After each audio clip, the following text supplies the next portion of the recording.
We the best, no contest. My clique is the best. We the best. There ain't no one like, cause of you dumb or you crazy. There's no way, G. Me and my clique, we handling biz, while you and your clique just act fugazi. You couldn't persuade me to give a damn, it just don't faze me. I got my Xbox, she can't play me. Money in a text box, I get paid. We the best. We the best, no contest. My clique is the best. We the best.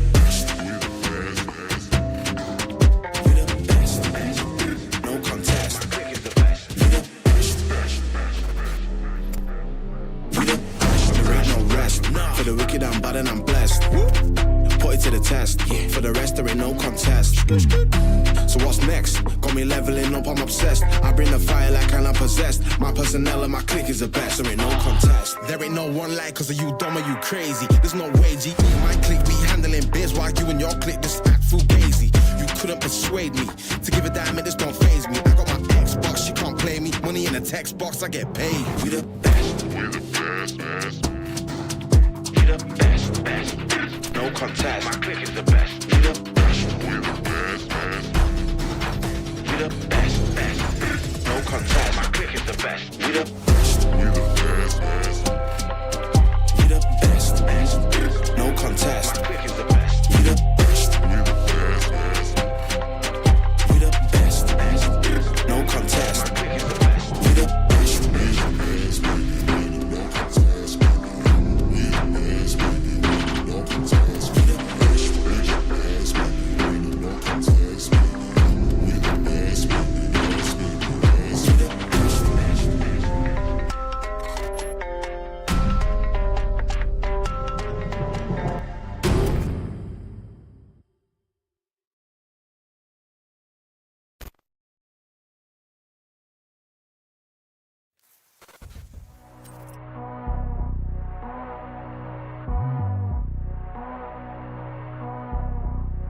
You know I'm killing it. They're hurt, I'm the one feeling it. Now they're feeling it. My enemy's fake, I'm just stealing it. Slipping on the source and you're messing with the boss. No one's gonna be sorry for your loss. Gallopers Scheme until your lies. say you won't cry. And I guarantee you will. When the bullet from a gun fucking penetrates your eye. Phil Spencer is the sniper, laughing as you die.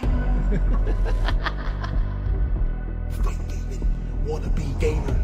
Pretend gamer, think you got comedic skills when your comedy is a little bit lacking status. But still, so until you motherfuckers come at me with some shit, talking about some shit, understand that I got more games than you. Holding the line until the target's aligned. These pussies are just fully clapped, the content is so benign. Set fire to the whole stable. Ponies on the round table, wearing shoes with no label. Inbred pig has got no hair on their head. The cost of the lies that they spread in the wake of Xbox. Spending billions, not just little millies, like an Aaron, their Achilles, the swords were but like 1,000 chilies. Consolidation is causing elation, Accepting the PlayStation Nation. force rectal Irrigation of these bitches, busting all the stitches. You don't have the riches, leave these portals in the fucking ditches. Celebrate, we're gonna have a party. Dance on the corpse of Colin Moriarty. He's Choke off the Saudis, Habibis get rowdy. Circumcise the bitch so we can all scream howdy. When you make that kind of content, that very adversarial, you're not one of the weird like gremlins making fucking 20-minute videos about me. That alienates and isolates you from people and burns bridges. Pour one out for the FTC and your MBGs and all my enemies. My name is Septic, yes, I'm a disease, and you're the one infected. Your leader has now been selected. When you're authentic, that's why your product is successful. When you're authentic, that's why your product is successful. When you're authentic, that's why your product is successful. When you're authentic, that's why your product is successful.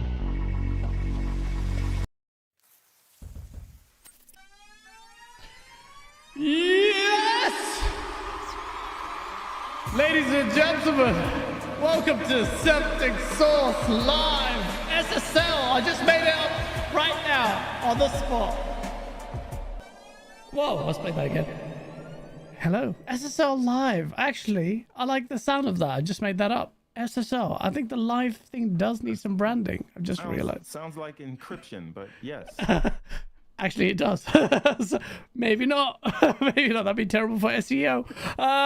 Ladies and gentlemen, welcome to Septic Sauce Live. We have, as always, a great show for you. Today, we're joined by the lovely Everborn Saga. Yeah! You might be the first person that's ever called me lovely. Thank you, sir. Oh, shit. Don't tell your wife. She might get jealous. She's not listening. Everborn, how are you doing, sir? I am fantastic. Thank you for having me. It's been way too long. I don't think I've been on this show for maybe a year or more. What show? This is the first time you've been on this channel. No, sir. Well, maybe, okay. Maybe it was on the previous channel. Previous channel. Yes, okay. So I haven't been on this show at all. Thank you for having me, sir. Thank you for coming on, and thank you for almost 100 people already here. Smash the like button, people. I see you in the chat. Let me shout out to John Wolf, Nariko out there. Everborn Saga, audio need to go up. Say some shit. What up? Can you hear me? Yeah, I think you should be good. Let me know. I can mess with the gain. I think it's my end, actually. I put it to the Go XLR. And much better? Okay, cool. Sub K Asante in the chat. I see you. Solitech, Serendipity, Huggy, Chatty, Adam Phillips, Lutron De Silva. All of you. Thank you so much. I'll keep an eye out on the chat if the sound levels need adjusting. Yeah. So it's your first appearance on Septic Sauce. I know it feels the same, like Go Live. It's like continuation, but without Acer, it's not. Is it the same? It's not. He probably says more. Yeah, but you know, it's just it's like Go Live with less VR talk. Yeah, which is infinitely better. Sorry, Asante. But yeah, look, chat. I'm gonna start a new format. Every time I'm conscious of the fact that I get these lovely guests, and we just wade straight into the gaming content. And as I was telling Everborn, I was watching Shay Shane's interviews, and I was just like, you know what? The best part for me is actually getting to know the person. I know this community is quite tight knit, so they'll know who you are. But I think there are also, quite a few people that may not know who you are. So instead of, just wading into the gaming topics, I want to know a little bit about you, Everborn. In fact, I don't even know some of these questions I'm about to ask you. So I'm going to go into it. First of all, what is it? It's probably an opportunity to market yourself, but what's with the name Everborn Saga, and how did you come up with it? Okay, so Everborn is actually the name of the transmedia universe that I've been working on for the last decade. It started with a video game. It was a 2D platformer that was a love letter to Mario and Sonic that I released exclusively on the Windows Phone. Oh. And it was the #1 2D platformer in the week that it came out.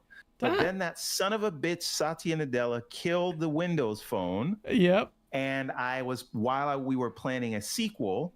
And so I had all these notes and I had all this story, because the first one was more just the game, someone kidnaps your uncle, you get to the end, you beat the guy, credits roll. The second one, I was building lore and doing all that for the world. And when Windows Phone went away, there wasn't an easy way to port games over. And, yes, there were some tools, but they weren't as easy to use as they are now. And so I took all those notes and all that lore and world building I did, and I turned it into comics. And it started with Prince of Arcadia, which we are 4 chapters in right now. These are the 2 hardcover bundled books.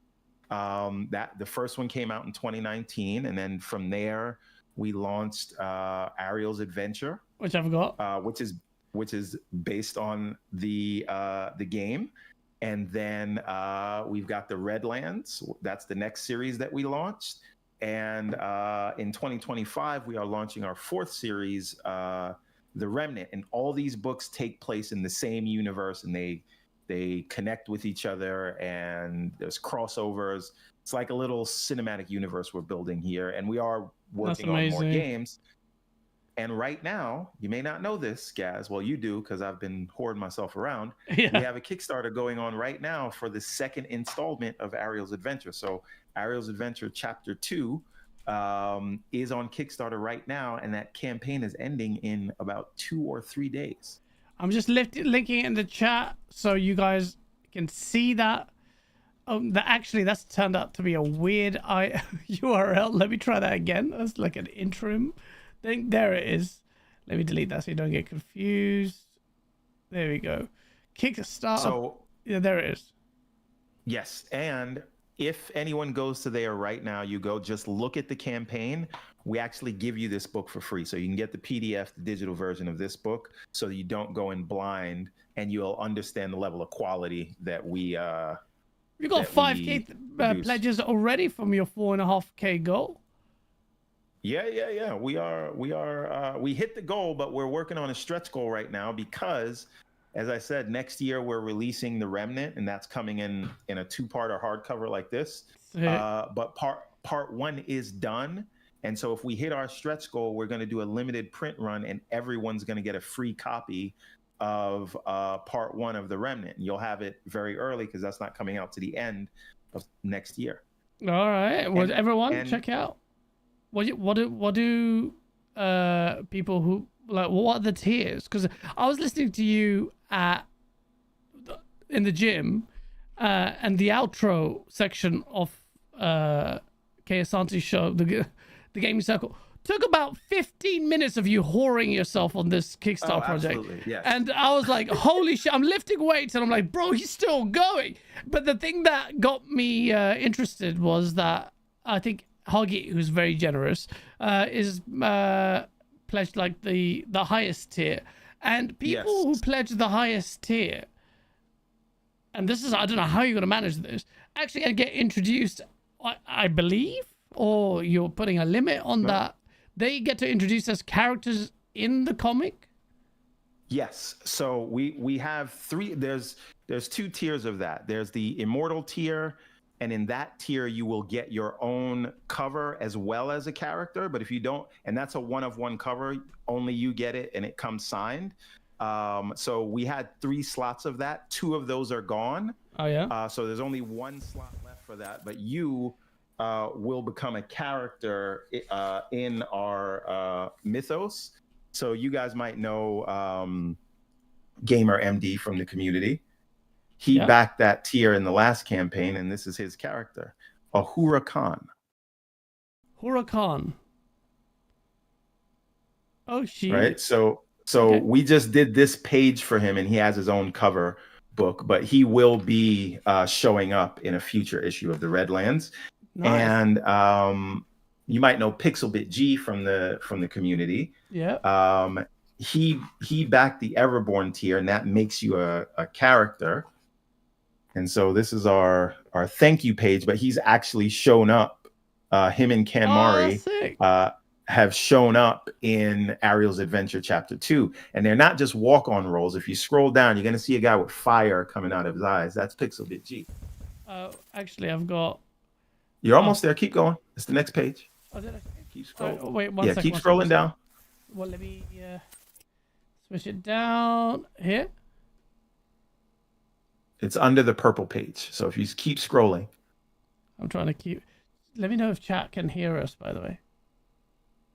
Yeah? Okay. I just want to see. Where is it gone? Whoa, shit. Where are we going?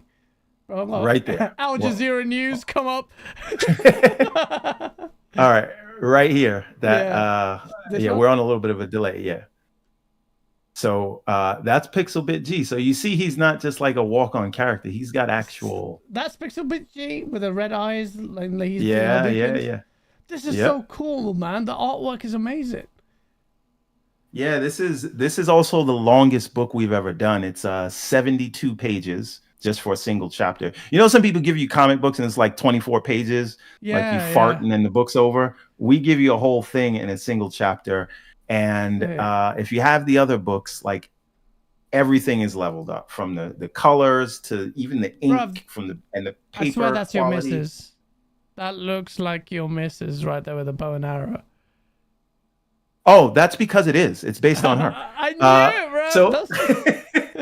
So this is the book that's coming out next year. It's going to come out in 2 chapters bundled together. That's and that's actually where I got the idea of putting people in the books, because it was a birthday gift where I made her a character. And so that's amazing. This that book angle, I'll tell you right now, that angle where you can basically make the community the stars of this, that's where you get your money, man. And listen, here's the thing. I was just saying this earlier, right? We get enough people as characters in this thing. I'm going to do like a tournament arc. So we're going to put like Pixel versus Hargeet. And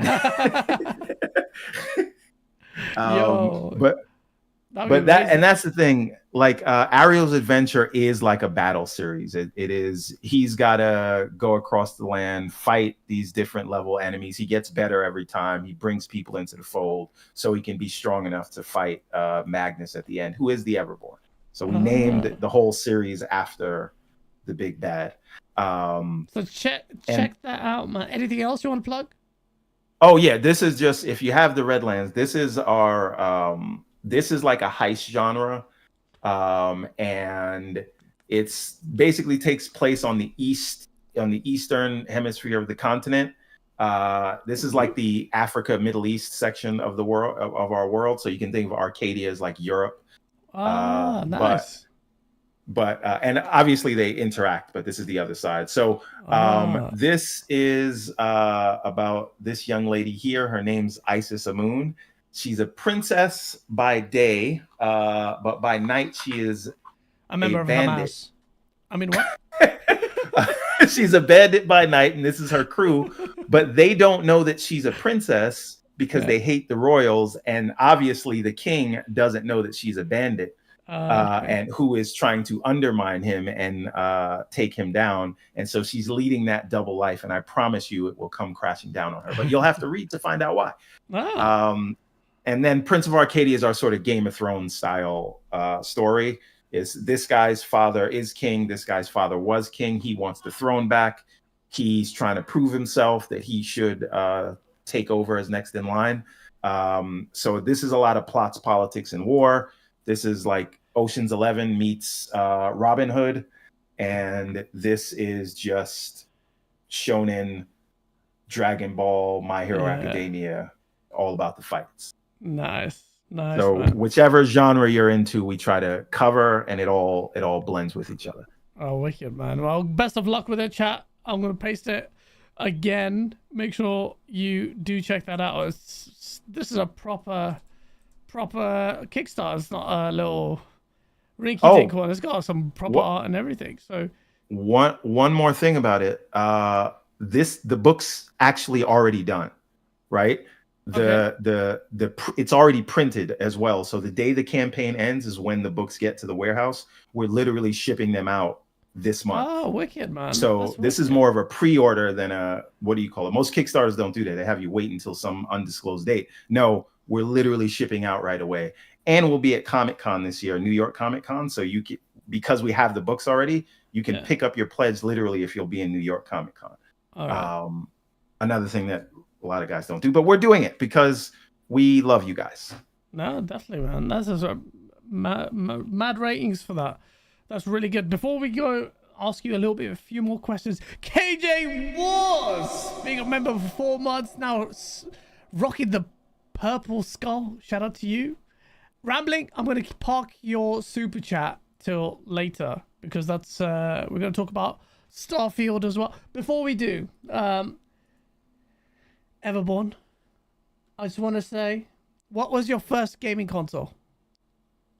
The Sega Genesis. Come on, cut it. Oh shit, same as me. Or Mega Drive, where I was. No. I thought you were gonna say like Master System. I did not have a Master System. No, Mega Drive. There's a funny story around this though, because technically my first console was the Super Nintendo, but my neighbor had it, and we were over there so much that my parents were like, "You're making us look poor." We were poor, but they were like, "We're gonna buy your own video game console, so you stop hanging out at the neighbor's house." And so the reason it was a Genesis is because at that time it was 92, 93. They had a sale where it was like, I don't know, $149, $200. I don't know how inflation works, but it was you got Sonic 2 and Streets of Rage 2 as the pack-in games. Oh, sick! That's really good. And those were the only games we played for the first year until I was old enough to go get a paper route, and then I started buying my own games. That's and wicked. The rest is history. That's wicked. That's wicked, man. Where did you grow up? In the Bronx. Oh, that's brilliant. And how long did you live there? Did you live there most of your life? Yeah, I mean, until I like. Maybe I was like 4 or 5 when we moved there. I was born in New Jersey. My parents are from Jamaica. They migrated here. My dad came here like sleeping on the train, selling weed. Oh, damn. I mean, it was the 70s, so it wasn't as easy as it is today. But it did put a roof over our head and stuff like that. That's but amazing. My mom and dad did meet here. They're both from Jamaica. They just happened to migrate here, And they met here. Yeah, and they met here, yeah. How many brothers and sisters you got? I got 2 brothers, 1 sister. I am exactly in the middle because my sister's also in the middle, but she's the only girl, so I'm the one the most ununique. Oh, shit. Okay. And now, where do you live now? And what's your phone number? Sure. You want the social as well? Yeah, go for it. No, I'm in Westchester now. I'm in Yonkers. Where the hell is that? It is literally connected to the Bronx. So you could drive for 10 minutes maybe 15 from where I grew up and be here. But it's more like the suburbs, although Yonkers, you cross one street, you're in the projects, you cross another street, you're around $1 million houses. It's very weird that way here. London's like that as well, man. Just around my neighborhood. It's nice here for a little bit. Walk for a little 5 minutes that way. Better put a knife, stab-proof vest. The other way. Nice. Posh people who just look down on you. That's the life of living in the cities, I guess. Yeah, so is everyone a gamer in your family? Are you the only gamer? And was it? Or do they view you like a nerd, a weirdo? No, they don't. But I'm the, I guess I would be considered the creative one in the family. So whenever they see me working on stuff like playing a game, they always consider it research because I've been like making mobile games for a little while. I work in like fintech now. I was a technology analyst at Citigroup, and now I'm at a different financial services company. That's what I do during the day, unless you sons of bitches will buy this comic book, and then I can quit that job and do this full time. But we'll get to that later. But I'm really the only gamer. My brother, my younger brother, is a big time gamer, although recently he's been so busy. So all he has time to do is watch anime every now and again. So at least he's into that. My whole family's very big on the movies. We would go every weekend to the theaters, and then COVID happened. Then the movie theaters got stupid, and so now we just have movie nights on the weekend. That's wicked. Every Friday, that's kind of what we try to do. That's wicked, man. That's wicked. It's good to get an idea of like a little bit of the background of like what, you know, where you come from. You could get a fuller picture. It's all talking about. Obviously, we'll get into the nitty gritty of what, you know, the gaming topics. But it's good to understand a bit more. That's the thing I like the most. Obviously the gaming chat, and then it gets really heated because we have our own views on it. But getting to know the people. Shabs, thank you for the 10. You guys finally moved. He moved to East London, I think. Missed Mike Cooper for last week. So Cooper, well done, man. That I know is a ball ache. So congratulations to you on that, man. I've been to London twice. Have you? Oh shit. Yeah. Come down. I like it, but I was in like Kensington, so like that's a the posh more posh area. Yeah. Yeah. So I probably did not see the real thing. Like I probably couldn't afford to live where I was at the times I was there. Kensington's quite expensive, man. Like 2-bedroom apartment will cost you about $1 million minimum. It's quite expensive. It's like probably like living in downtown Manhattan, I would assume. Yeah, but very, very similar. Yeah, and yeah, the prices here are awful. But if you do come down, I will show you some. AJH says London's a shithole. Often it is. But when Colt was here, we went down Camden Town. We did loads of different places, man. Tried to squeeze as much as we could in a day, but it was tough. But yeah, hopefully you're around in London, whenever you're, because you guys travel as well, which is some. I find Americans, because America is so big, they don't travel because it's a massive headache. But you and your family travel a lot. We do. We try to make it a point, but a lot of Americans don't even travel around America. So forget about the size of America. Doesn't matter. It could have been one state. A lot of people just listen. I grew up in the Bronx. I'm still in Yonkers. And when I leave, I can't go anywhere for longer than a week because I'm just like, all right, I'm ready to go. I'm ready to go back to the bad attitudes and smelly alleyways of New York.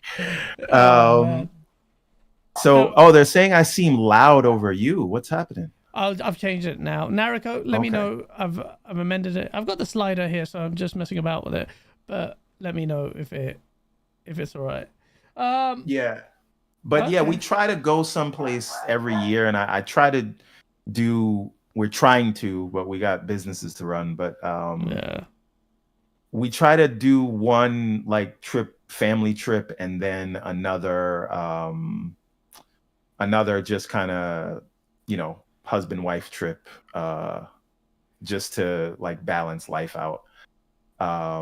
but it gets, like I said, it gets difficult. My wife and I run a business that we started during the pandemic, and then I got my What kind of day business? job thing.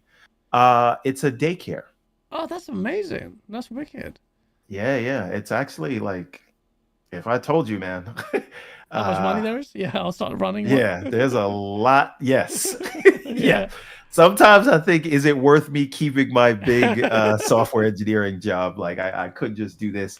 But she's like operations, I'm admin. So I do like the paperwork, run the payroll, deal with licensing and things like that. And she's like marketing, right, and running the thing. We have like 5 employees. I was gonna say, and then we we got like some rental stuff too. Yeah.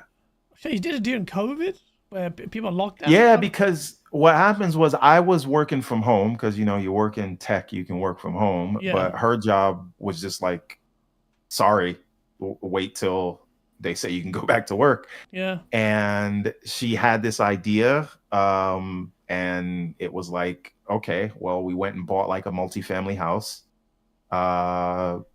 And then we used one of the units to move into, and then we rented another unit, and then we put the daycare in another unit. And so now we're getting ready to like expand that. So we bought another house on the same street that we're going to move into. Yeah. And then where we're living now, that's going to be another daycare. Okay. So it's That's big good. business. Oh, wicked, man, wicked. Shut up, Magnum. Everyone's like, oh, we don't talk about gaming. There's so many podcasts you just talk about gaming. You have plenty of time. I wanna have this conversation. I don't care about chat anymore. There's a lot of like, where we live, there's a lot of like essential workers. So a lot of cops, firemen, nurses, things like that. So a lot of people like need the service. And we bought a house across the street from a school. And then they just built another school that just opened this year, which is why we wanted to expand, because we were like full. Okay. So well done, man. We're doing well. It's good to see. Also, just doing your own business, which is something I encourage a lot. you got to take your destiny in your own hands. I always tell people we're just scary. numbers to these corporations. 100%. Right? It's scary. I did it last year. It's a scary step, but I was like, I can't move from corporate firm to corporate firm. I saw the ceiling, and I was just like, you're working for some of the biggest like clients, and I'm like, right, but I'm making you guys money. And I was like, I'm getting taken for a ride here. Don't really get that thankful. The clients are not that grateful. And I was like, you know what? And with the way the world is generally now, I'm just so grateful that, obviously you still get murked by the tax man and all of that. You always get murked. God. Yeah. Jesus. I'm still paying taxes from earlier this year. Bruh, I don't even want to look at that tax bill. But I would encourage anyone, just try and do it. Like, if you have, like, even the opportunity comes, obviously you have to assess your options, but it's a scary step. But don't let the fear of it, paralyze you from making that move, because it can be very liberating. But it comes with plus in my, I'm reminded by it when I tweeted it out saying I'm doing a consultancy. You tweeted something that I still remember. You said, look, Gaz, congratulations. There's going to be ups and there's going to be downs with it, the negatives and positives, but it's a great move. And almost instantaneously in the next preceding the following months, it was like, can I do it? What's going on? Now I have to complete matters because it's in my best interest, because the cash flow, clients taking the piss. Now I'm like, oh my God. So there's definitely a negative and a positive. Like 9 to 5, you're always plugged in, but it's just, generally after a year, and it's been a year since I made that announcement, it's so much better. So much better. Yeah, I mean, it takes time to get going. Like, we started what we're doing in 2021, and it's just now we've built it up to a place where we need to expand, because again, they built a school across the street. But like even then, like, and those highs are high, right? But it is being in control of your own destiny that is really important. And don't go jump off a cliff and say you're gonna quit if you don't have the right amount of savings or whatever, but you can do something on the side and build that up to where Scale that up, you can go, right? So if this second thing that we're doing works out, I fully plan to walk away from the 9 to 5 in the next, hopefully 2 years, and just do that and this comic book stuff. Pray for you, man. That's really good. You're very active, like in all different endeavors. So it's really good to see, man. It's really good to see. That's why I love talking to you as well. Just get ideas off you as well, and just your mindset where it's at. Now, chat, for the impatient one of you, want to talk about video games? Let's talk about video games. I thought we were here to talk about finance. No? Okay. All right. Well, don't take this any disrespect to Xbox. It's getting hot in here. I got to take this jacket off. Take it off. Take it off. They've abandoned you. They've abandoned us all. Thanks, Phil. Thank you, Phil. Well, actually, on that point, before we went live, we were talking about the state of Xbox. And generally, quite naturally, because we were just like, well, what's going on? This week, Microsoft announced that it's investigating why developers are prioritizing the PlayStation 5 over the Xbox console. I'm like, are you doing this now? You're doing this now? After 4 years? Like, now is the time to do it? So they're definitely investigating. I was going to ask you, what do you think, Everborn, the developers will say when they ask them this question? They're going to say the Series S, guys. No. No, I see in the chat they're saying it's a postmortem, and I've seen other people like make videos saying you should have asked this 4 years ago. You should have asked this at the before the generation started. And I'm like, don't you guys realize they're asking these questions for the next generation? Yeah, right. Well, they're getting ready to. I mean, yeah, fair enough. They're asking for next gen. That's obvious. But what are they doing this gen? Like, this gen is forget about it, man. But if they ask that question, bro, how can you say it's that? over? This gen is done. It's donezo. Forget it. She's moved on.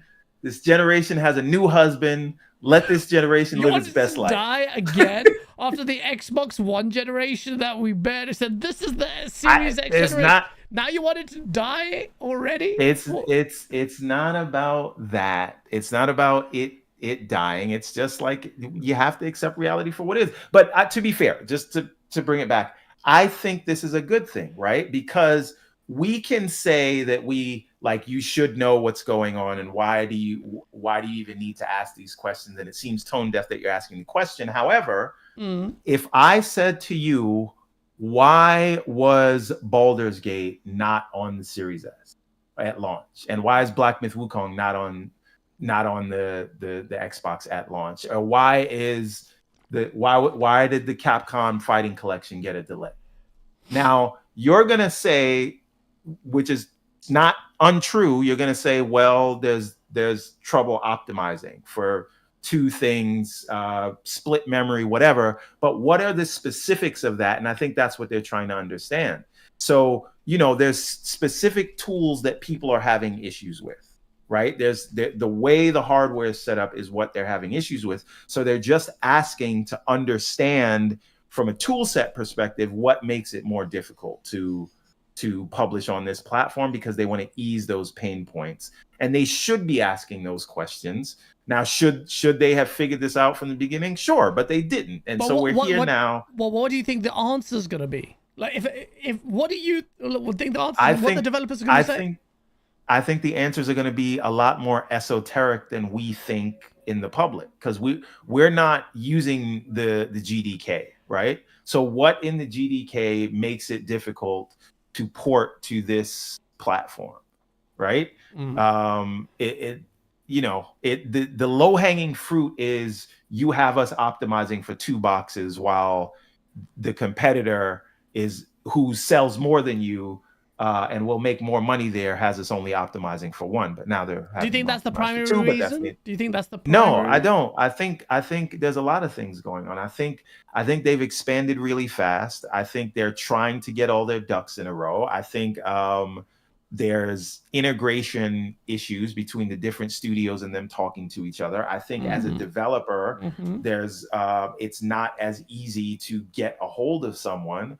That being said, yeah, I would not believe anyone that told me an indie dev can just get on the phone and talk to somebody from PlayStation whenever they want. Because that's another issue that we see. Well, why did those Inatria guys, why did Phil have to call them to make that work? Why were they waiting a few months to get feedback from their development liaison and things like that?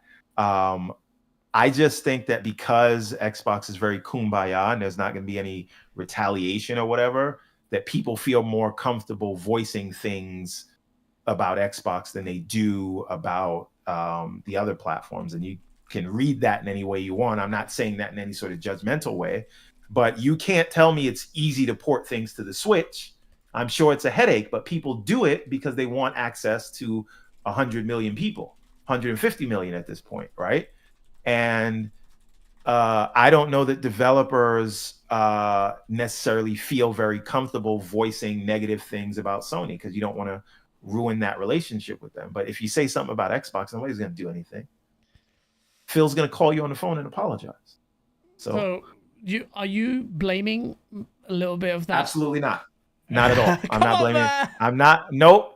You're not gonna catch me out there like that, Gaz. I am not blaming anybody. Like I am saying that. Why are you scared of Phil Spencer? Like you get just like what? Because he's in the other room with a gun. I'm under duress. This is me blinking twice to tell you I'm in trouble. No. So someone says, "Have you ever spoken to a developer?" Who's asking that question? And who is someone's name is someone whose name in all caps is Xbox Game Pass only bitch brackets and sometimes PS4 lol crows brackets. Okay. So you know, I can tell you right now, there's times where I've tried to reach out because again, we have Everborn video games. But where Nintendo just hadn't gotten back to me for months. Now, I didn't go and make a thing. And if I did make a thing, I don't know that anybody would listen. But if I said I was an indie developer working on something and Xbox didn't get back to me, which they actually did get back to me right away. They're actually waiting on a build from me because I'm trying to get into one of their pilot programs. I think it just makes more news when Xbox is messing up. That's okay. Whether Xbox tax, that sounded like Xbox tax to me. Here's the thing. I have no problem saying I believe that there's an Xbox tax. Now, I think there's valid reasons why there is, but yes, there's an Xbox tax, and yes, it's an easy way to get clicks to when you say something. I'm not afraid of saying that.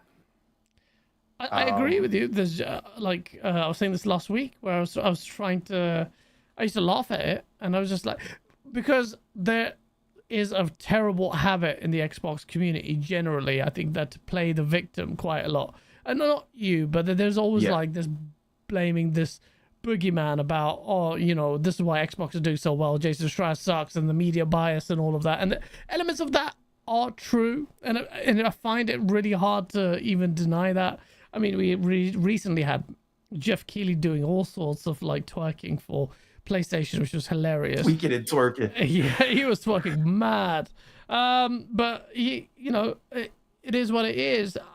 But ultimately, despite that, I don't really have sympathy for Microsoft. And I don't think you should. Sympathy. Yeah, it's a $1 trillion company. Sort it out. The thing is, right? We can say whatever we want about developers prioritizing PlayStation over Xbox, but at the end of the day, Xbox's own developers aren't prioritizing Xbox over PlayStation, right? And we've seen several examples of this. So if Xbox developers aren't showing you what the box is going to do, why should third-party developers do that? Right? Yeah, That's yeah. one part of it. And then the whole media thing is like, yeah, I think, most people in the media seem to have a preference for PlayStation, but so what? That's not going to I don't think anybody's, this is me personally, I don't think anybody's changing scores No, you don't? I don't think so. I mean, except for Shut up, Starfield. except Except for Starfield. Yes. Yes. Because hating on Starfield is big business. But I do think we put a lot of stock into that.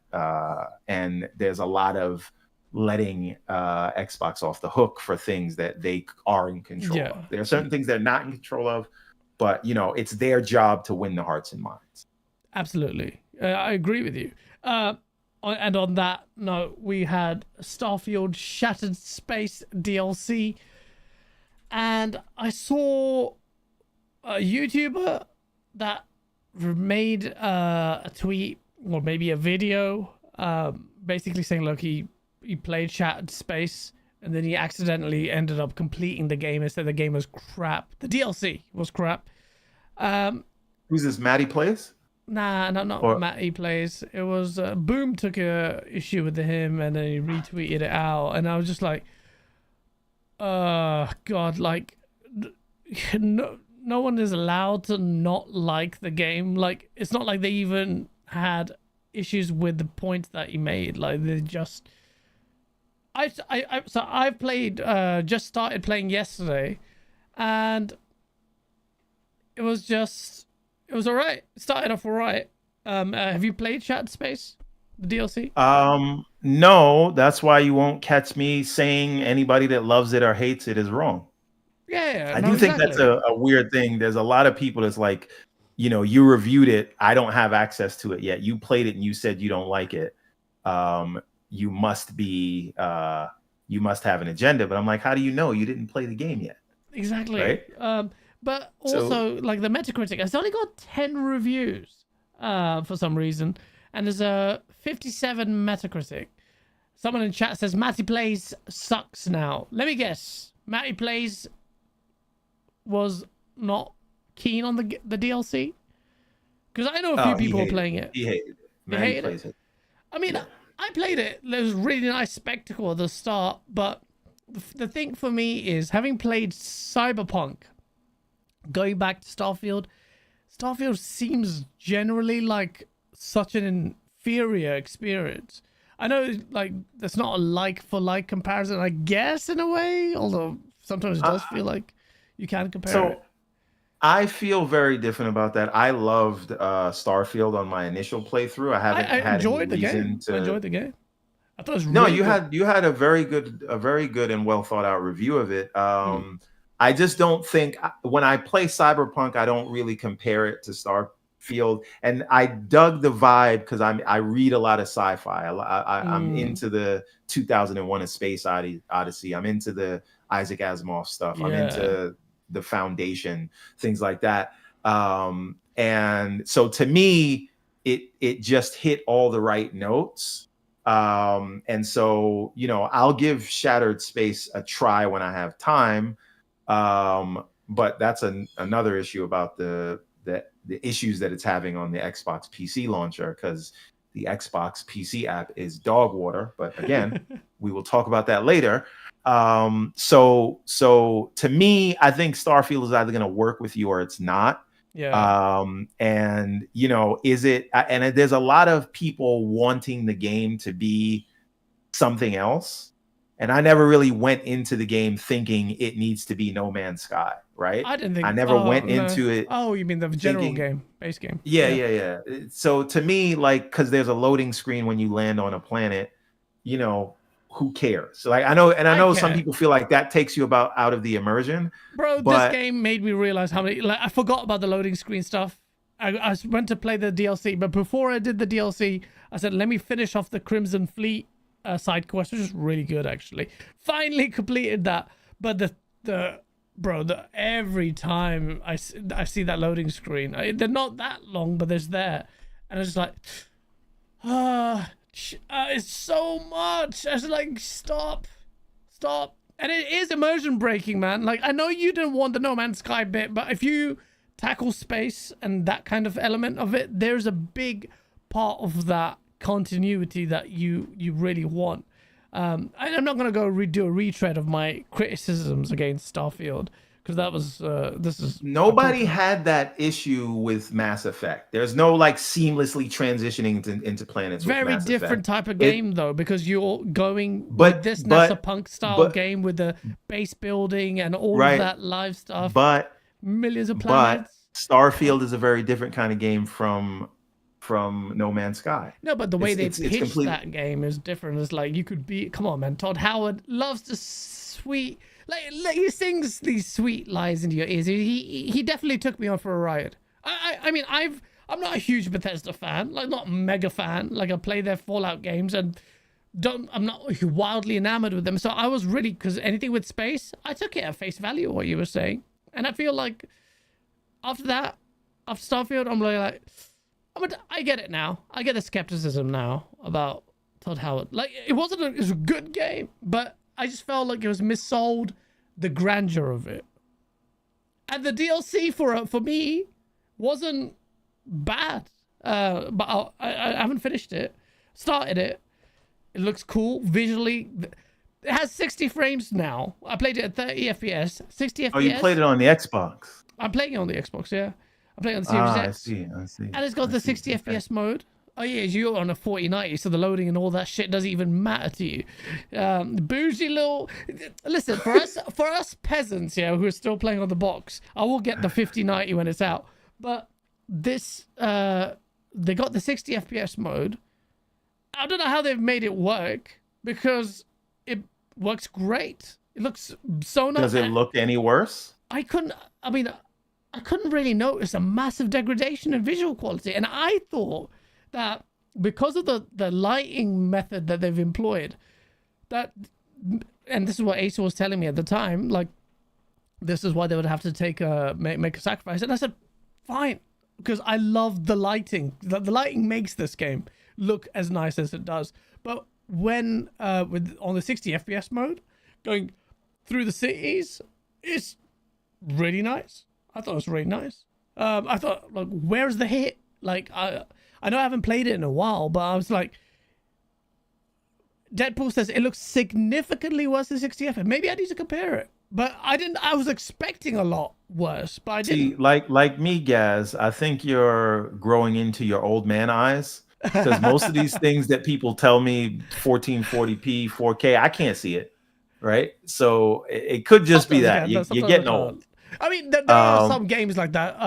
Star Wars Jedi Survivor, like that in the 60 FPS mode, looked like ass. Like there's Vaseline smeared across the screen. I couldn't play it. I still haven't gone back to playing it, which I need to. But this doesn't look so bad. It didn't look so bad. The DLC has this weird palette of reddish purple hue, which is in line with the theme of it, which looks cool. But I don't know, like. It's not terrible, but so as a general rule, right? Because this is what I see a lot, and almost all of the complaints that I've heard from Starfield is, I wanted it to be this thing, and it's not that thing that I wanted it to be in my head. Therefore, I'm let down, and they failed to live up to the expectation in my head. And for me, if I'm looking at a game and I want an assessment of the game, I want, like, assess the text, not the expected subtext, right? So a lot of what I even on see, the text, it flopped quite a bit, man. That and that's fine. See, if someone is just looking at the game itself and saying, I don't like how X, Y, and Z works, you'll never get a pushback from me, because you played it and you're talking about the mechanics in the game itself or what it is trying to do. But if you're saying, I wanted it to be Cyberpunk or No Man's Sky or whatever else, then you kind of lose me, because it's like, then go play those games, right? This is let the game be what it is and judge it based on that. And if you don't like it for what it's giving you, not what you expected it to be when you came in, then have at it. Give it a 4 if you want, but judge it based on what they are. Yeah, what they're giving delivering. And on that one, and you'll have to draw comparisons because it doesn't operate in a vacuum. And I say in space. Then I don't know if Starfield is a title that will have long legs. They've done quite a lot. I haven't done the driving on the planet stuff. Again, I don't profess to be an expert on this because there's also. I heard that kills the frame rate on console. Have you experienced that? I haven't actually done that yet. So I did the Crimson Fleet things. Some of the space battles were tough for some reason, and then went straight to the DLC, which you activate by finding this abandoned space station. And I thought it was all right. It was just like, okay, little ghost people. But it's not compelling me. Like, I mean, there's a... And people might take issue with the fact that I keep comparing it with Cyberpunk. But comparing the Cyberpunk DLC and how hard-hitting the beginning of that was, and then you meet Idris, and then this, it seems like it's just not the same. I don't know. Think you need to go up in audio, guys? Oh, okay. I have lowered. Yeah, can we do a little bit of testing? Too loud. Can you do a little bit of testing? All right, I can turn my gain down too. I wouldn't do that because I've actually it's all on my end where I've actually started doing new things. So chat, let me know if it's good. If it's too loud, then let me know. Otherwise, I can increase my volume as well. Okay, but anyway, Starfield. There was a lot of console warring, which is. Oh shit! Why am I frozen? My camera's frozen. Are you? Oh, okay. Yeah, you're frozen on the stream, but not here. That's weird. That is weird. Can chat? Can you still hear him? Like his video's frozen, but is you're getting hit with the Starfield loading time. They say. We can hear you, but okay. Let me see if that makes no sense to me. I don't even know what that's happening there. Like, how does that even happen? Like, what? How does that happen, bruv? Like, wait. Oh. That's why you should be using StreamYards or EVMux, man. This Discord thing. There's elements like interactivity. These are the little flares and stuff. We will level up from this. I'm learning. Oh yeah, there we go. We're fine. All right, yeah. So the Starfield. I mean, I think this has been a successful game for Xbox as a whole. I just don't think that this will have the long legs where it might do. It might get a DLC that blows us out of the water. But I just feel like now the engine itself may be stifling the developers. And I feel like the base mechanics are a little bit cumbersome and they're not gonna age well. What do you think about that? I don't know, because like when we talk about base mechanics, what are the base mechanics of Baldur's Gate, right? I don't think that, like, if those are the mechanics of the game, I don't think like everything has to be sort of like super, like everything doesn't have to be like Cyberpunk. So I think if that is the style of game they're making, then I think it'll be fine if they have good content, good stories, and what it seems people want better DLC. I haven't played it yet, so I won't speak either way on that. But in the same way, a lot of people thought Fallout 76 was just dead and done, right? Yeah. So what Starfield needs is an Amazon TV show. This is what they need, guys. This is how they fix it. They have a hit Amazon TV show that gets nominated for Emmys, and it'll send people back to Starfield, and then they'll have people playing the game again and realizing how much they love it. It worked for Fallout. It worked for Cyberpunk. And the mechanics are not any better in Fallout 76 than they are in Starfield. Yeah, I would argue they're when I say better mechanically. I'm speaking out loud. I'm not saying that mechanics are terrible. No, yeah, but they're not like the most modern of things. The camera work that they do, the animations that they do, I totally understand where you're coming from. Yeah, but I think it's just some refinements in the menus, the weapon, the inventory management, a lot of that, but that could be reworked. I just feel like I don't think that Bethesda will do that though, unfortunately, because it seems like they're very this is a Bethesda game, you love her or hate it, and then this is what we rock with, and some people love them for that. I don't have any love or hate for Bethesda. I really enjoyed Starfield, but I've never played a Fallout game, believe it or not. And there's nothing that's really going to get me to start. So I'm not like, oh, Bethesda did it, it's great. I just happened, because again, I'm a sci-fi nut, so it spoke to me. But I think if you're not into that kind of hard sci-fi, right? I don't know that this game will click for you. It can seem very boring if that stuff doesn't already excite you. Right? Because there's like sci-fi fantasy, which is like Star Wars. There's like high sci-fi stuff with aliens and all that other stuff that's like Mass Effect and things like that. This is a more grounded thing, and it's going for I very much feel like they made the game they wanted to make, and it's gonna click with some people and it's not, and I feel like they're okay with that. I think the game's gonna. A lot of people are saying, retrospectively, saying Starfield flopped. Obviously, this DLC didn't do that well. That is an asinine. Well, maybe the DLC, but Starfield is the last thing from a flop. If Starfield flopped, what did Final Fantasy 16 do? Because it sold more than that, even being on Game Pass. Yeah. Right. Starfield led to. I can tell you, it led to a bunch of Game Pass signups. It was biggest sign up that they've ever had as a result of the game.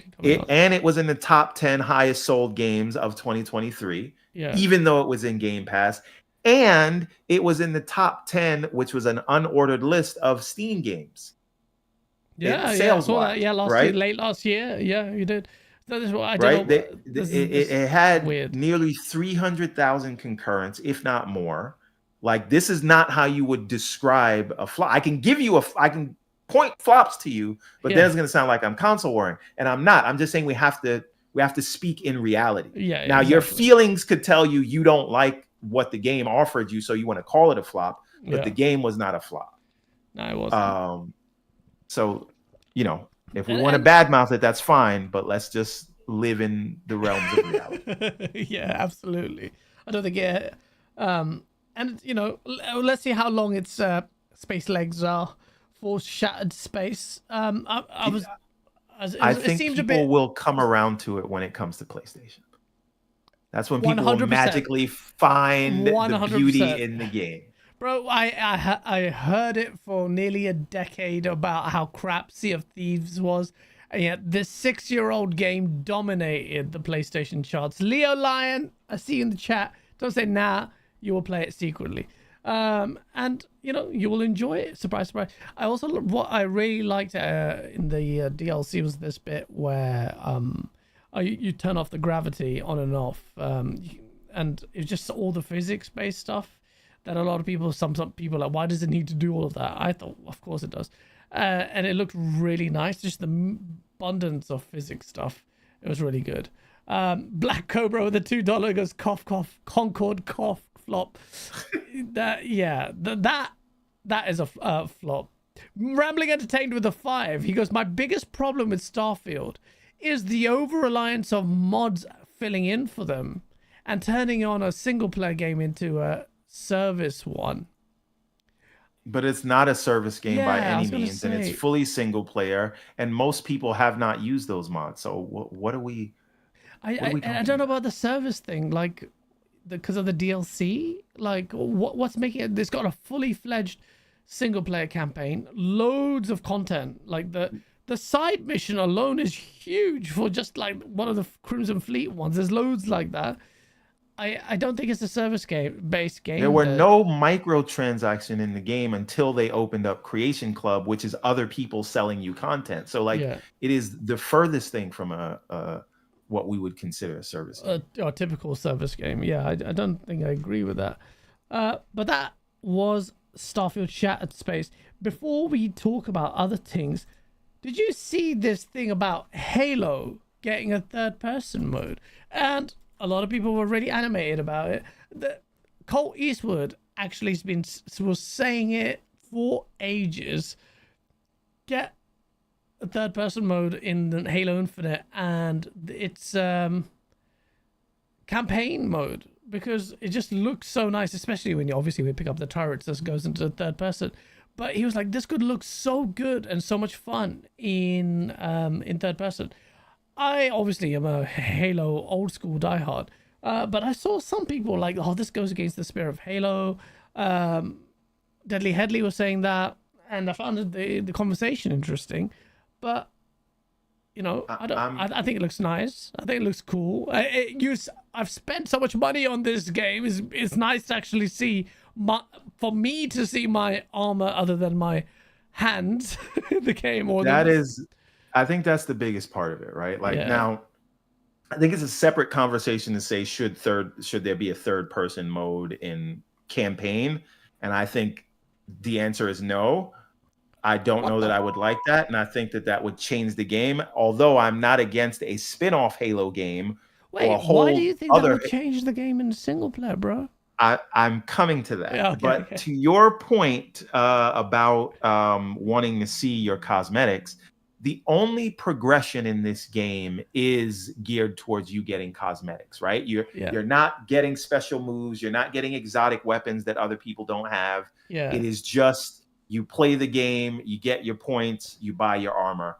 And so people will want to see that armor while they're playing the game, right? And so that only makes sense to me.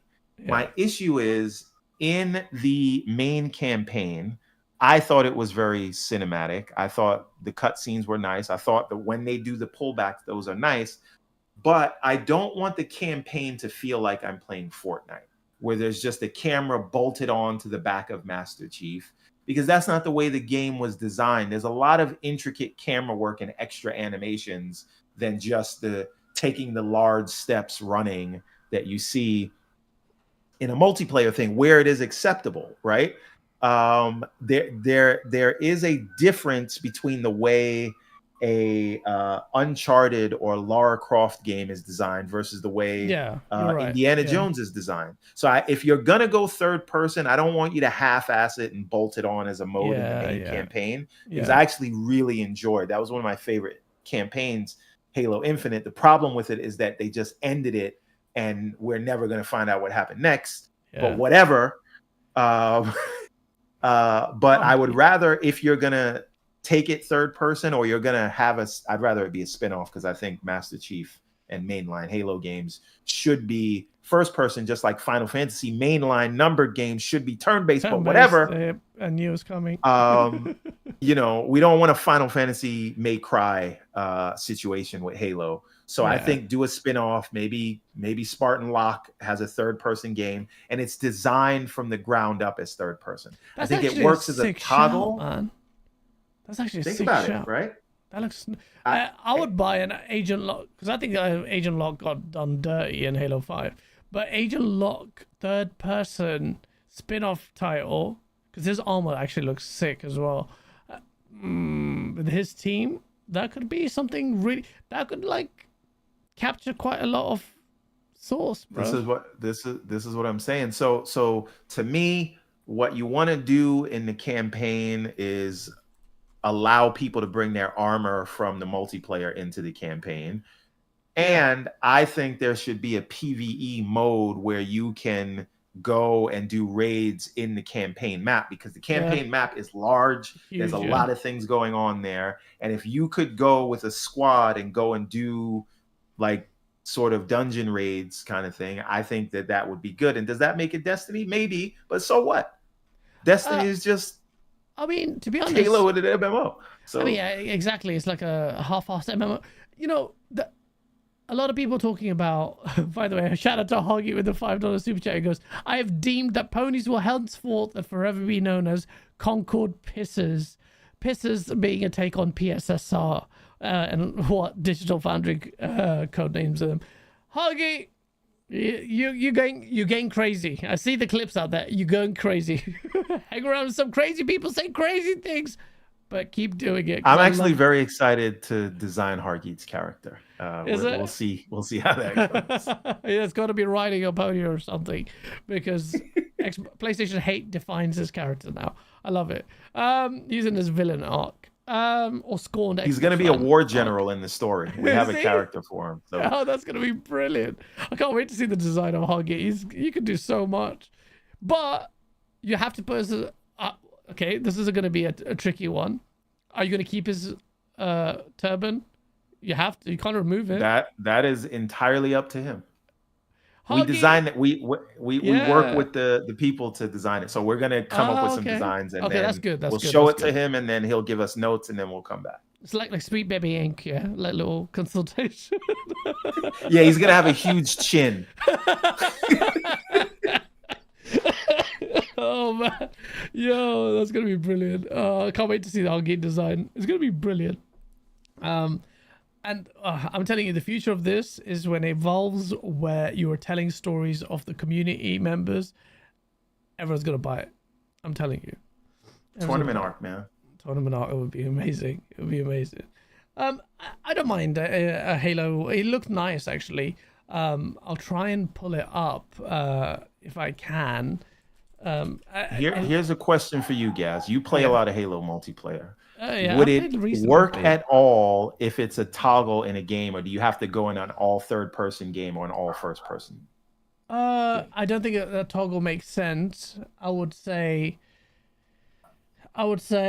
that. Ooh, sorry, it's loud. It should be just a standalone, just that mode. Like, just have it. Like in this, when you look aim down sight, it does go into scope, which makes sense. I think one thing I was thinking about this whole thing is like this going to expose a lot of different things about the Halo's quirks, like the massive range of the gravity hammer. Often it just seems like if you've played something like Husky Raid or Super Husky Raid, the range of that thing is ridiculous, and I don't know if the animations will match up that well. Also, the third person stuff will reveal a lot of, or people complain a lot about, hold on, I just got shot round a corner. And that kind of stuff is a lot more apparent because Halo's netcode does lend itself to those kind of problems. Problems are just something, well, all multiplayer games have that problem. So you'll have a bit of that. But when I'm looking at this, it just looks cool. It looks nice. Like, it's fun. Do you think this will bring people back to the game? Like in droves? I know there are still a lot of people playing it, but like, is this the beginning of a turnaround? No, you must be joking. And let's not say turnarounds are impossible though, because we do see them happen, right? Yeah, but with Halo, yeah. Come on, you think third person is going to just lead to anything? I know you're asking a question on it, but I have no idea. I don't play Halo multiplayer. I'm just waiting for another campaign fix. Bro, they won't give that to me. I'll be waiting another decade for that. I don't think Halo Infinite, like based on its original scope, to me it's dead. Like when I say dead, and I made a video on Halo Infinite dying, based on where it should be and where it is now, the very different places. It'll have a decent community on Xbox, on PC, not that much at all, but whatever. And it's a solid, great multiplayer game, like really good. Fun game. If I boot up Halo Infinite now, which I haven't played in a while, then I know that I'll be stuck on it for at least a couple of weeks. The problem is, if people are looking for Halo to come back, like really come back, I was thinking of working on this video, and I know this will piss off so many Halo faithful. And you know what what I think Halo needs to do? Is stick a big middle finger at Halo fans and just go for the blue sky. Not stick to... The problem with 343 and PA Hintze is that these guys are just so stifled by a hardcore cabal of Halo fans. And I'm blocked by 343, so I didn't even see this third-person announcement until I saw someone else tweet it out. So I'm like, bloody hell, I was late to the news as well. But I think really, like, where I believe Halo can be, and it can be at the top echelon of first-person shoot experiences, but it requires a major evolution. A major evolution. Battle Royale, says Alan. Battle Royale may make a difference. Like, if it's executed well, that will get the masses. But you need to execute it well. But I think mechanically, like, you get the... yeah, fair enough, you have the skeleton, but you have to evolve it. And I don't know if they... And I don't even blame 343 for being paralyzed in fear and not trying to evolve it, because the bloody fans don't complain about sprint, complain about aim down sight, complain about clamor. Like, what are we doing? Like, it's so I don't know. I have a theory, Gaz. Nothing apart from Milkshake brings the boys to the yard like a Halo campaign.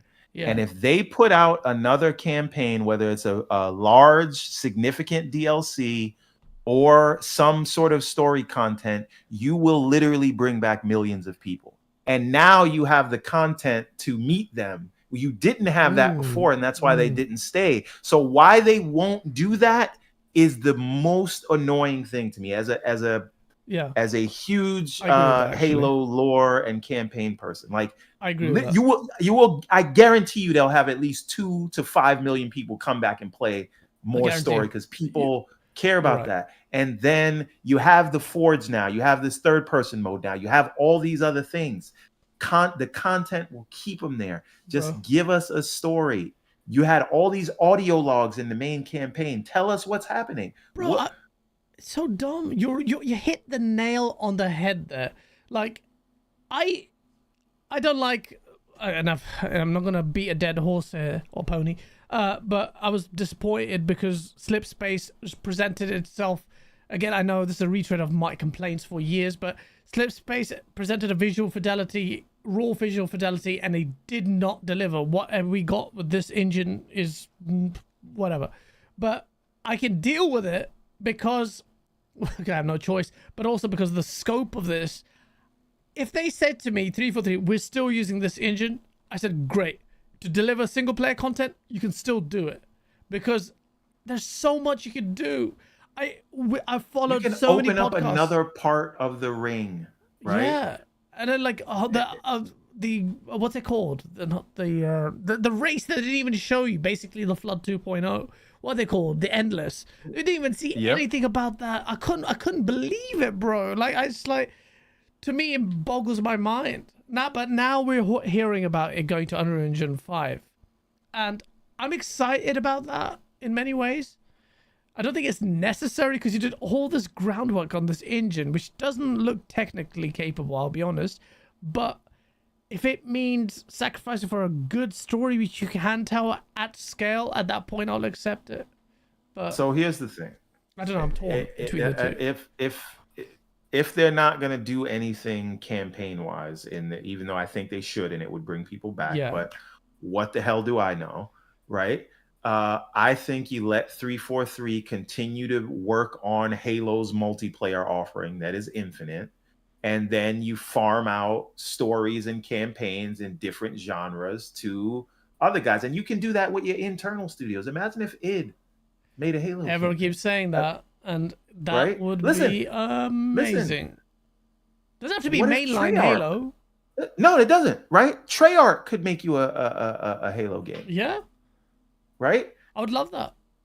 So these are the things. Now, you could have someone else and hire someone, but I don't know how I feel about that. I think you should keep it in-house. But there's a bunch of other studios, and yes, they're working on other stuff, but who doesn't want to work on a Halo? Although you work on a Halo game, you got to deal with all of that.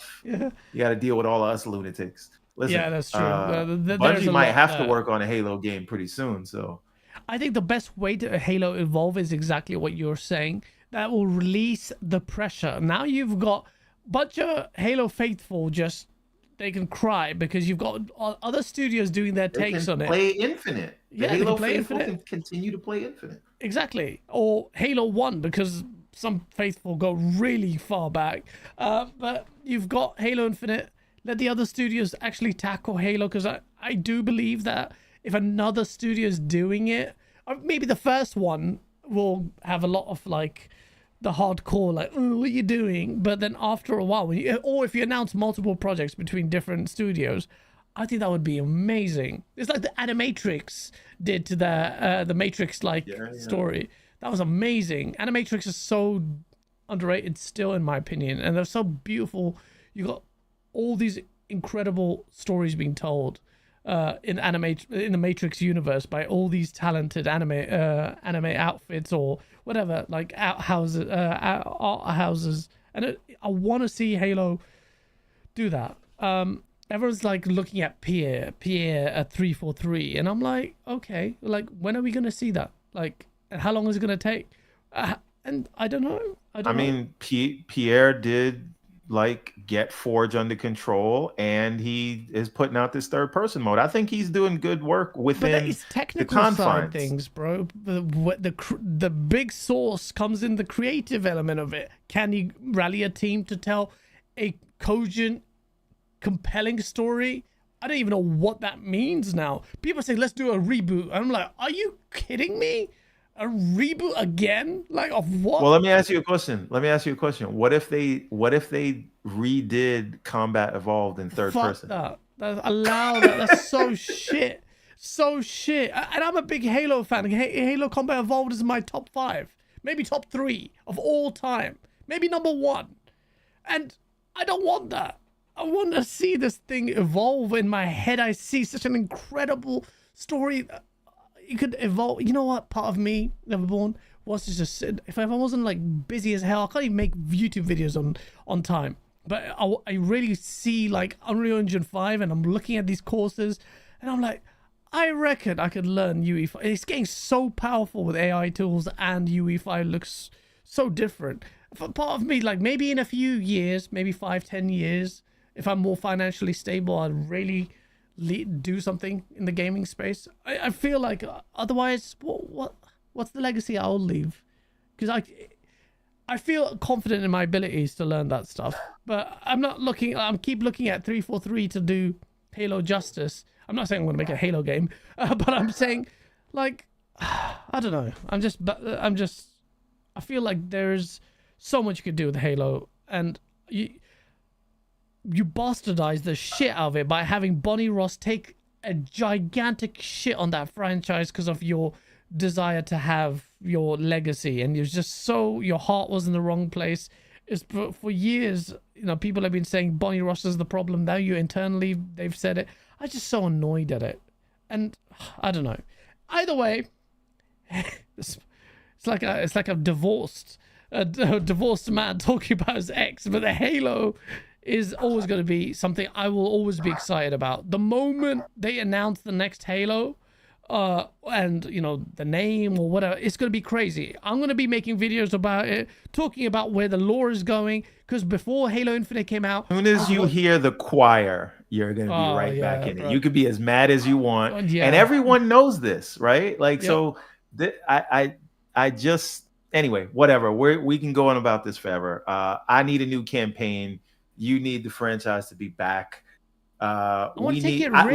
Take risks.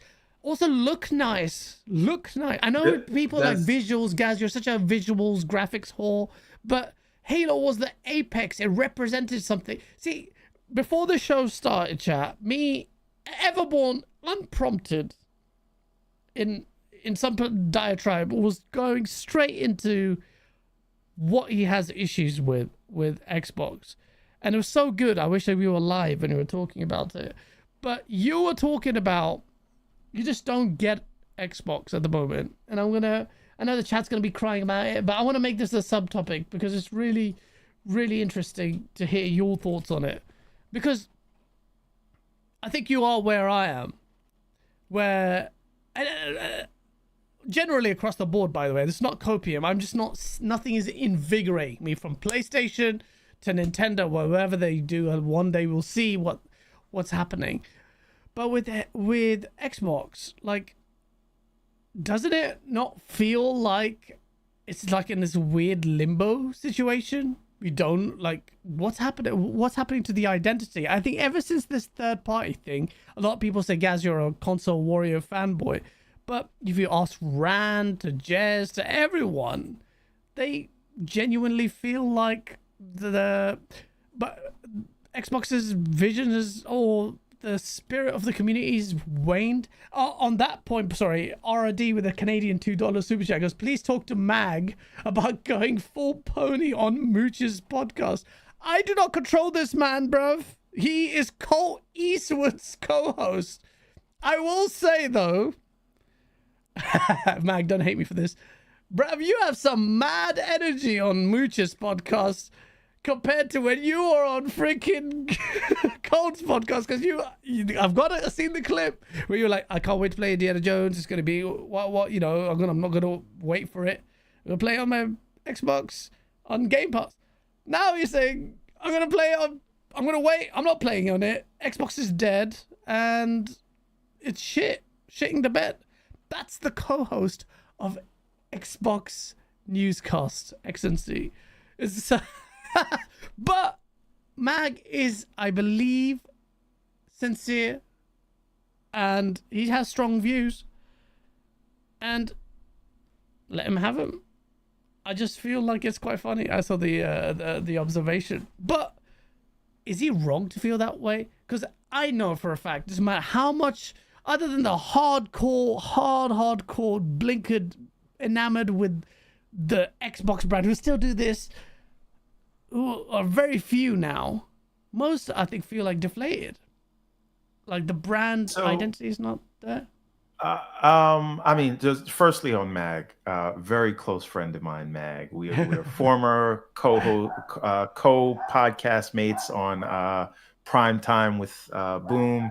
But Pony.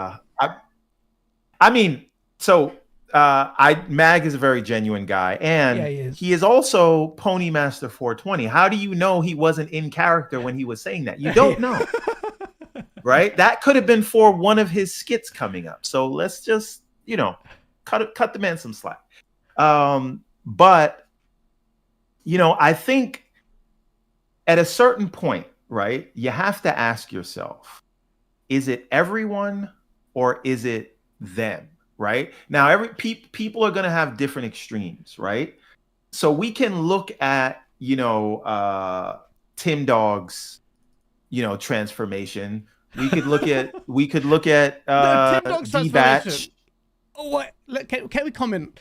I want to get your view on Tim Dog's transformation. Please, what do you think of Tim Dog's transformation? So I think it's nuanced.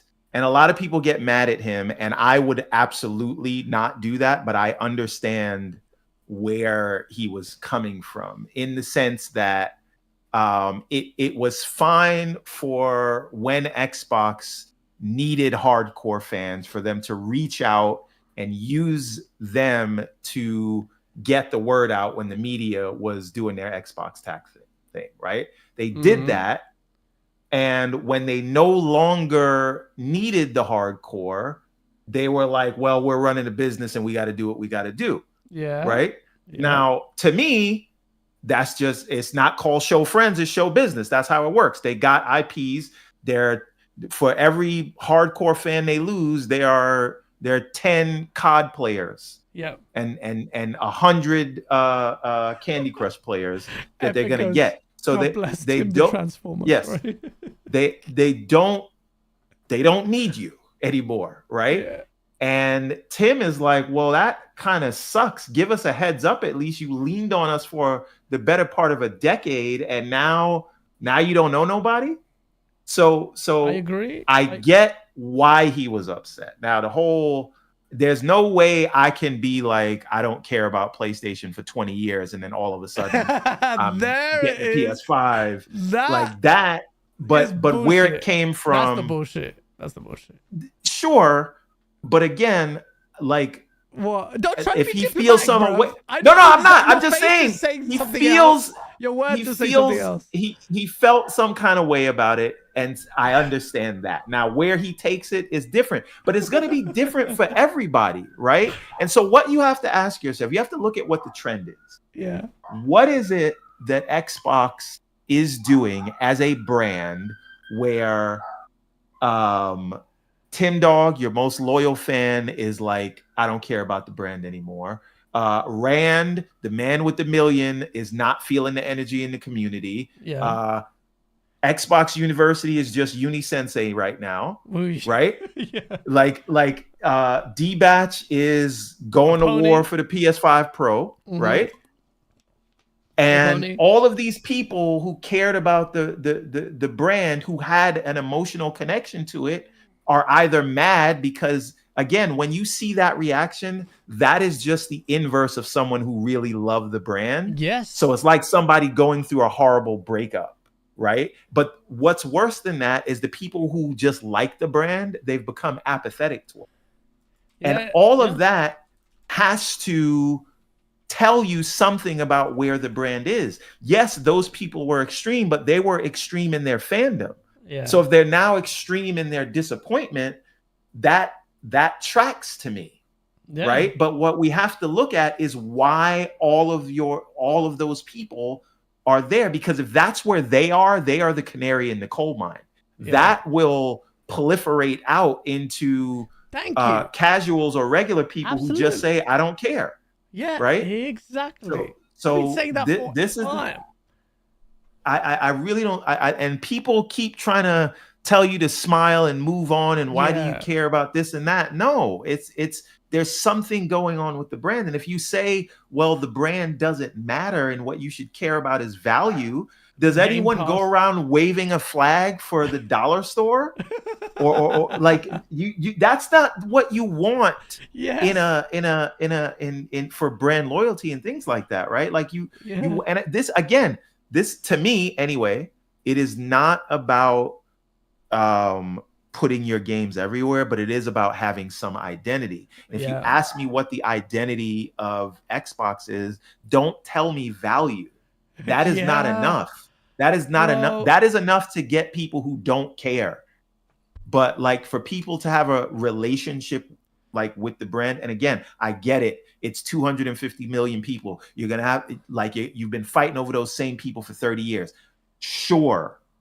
But there's ways to do things and there's ways to not do things, right? So I ended up on PC since April, right? It started with the Steam Deck because that showed me like you could get the console experience, because I'm not trying to move around with a keyboard and mouse and play games, and I'm at a desk all day for work, so I'm not staying in my home office to continue playing video games. So I like to play games in the living room and in the bedroom, and the Steam Deck said I can have my console experience but still play PC games. But I did and still do believe in the vision that Xbox is selling. Here's the problem. What's the vision?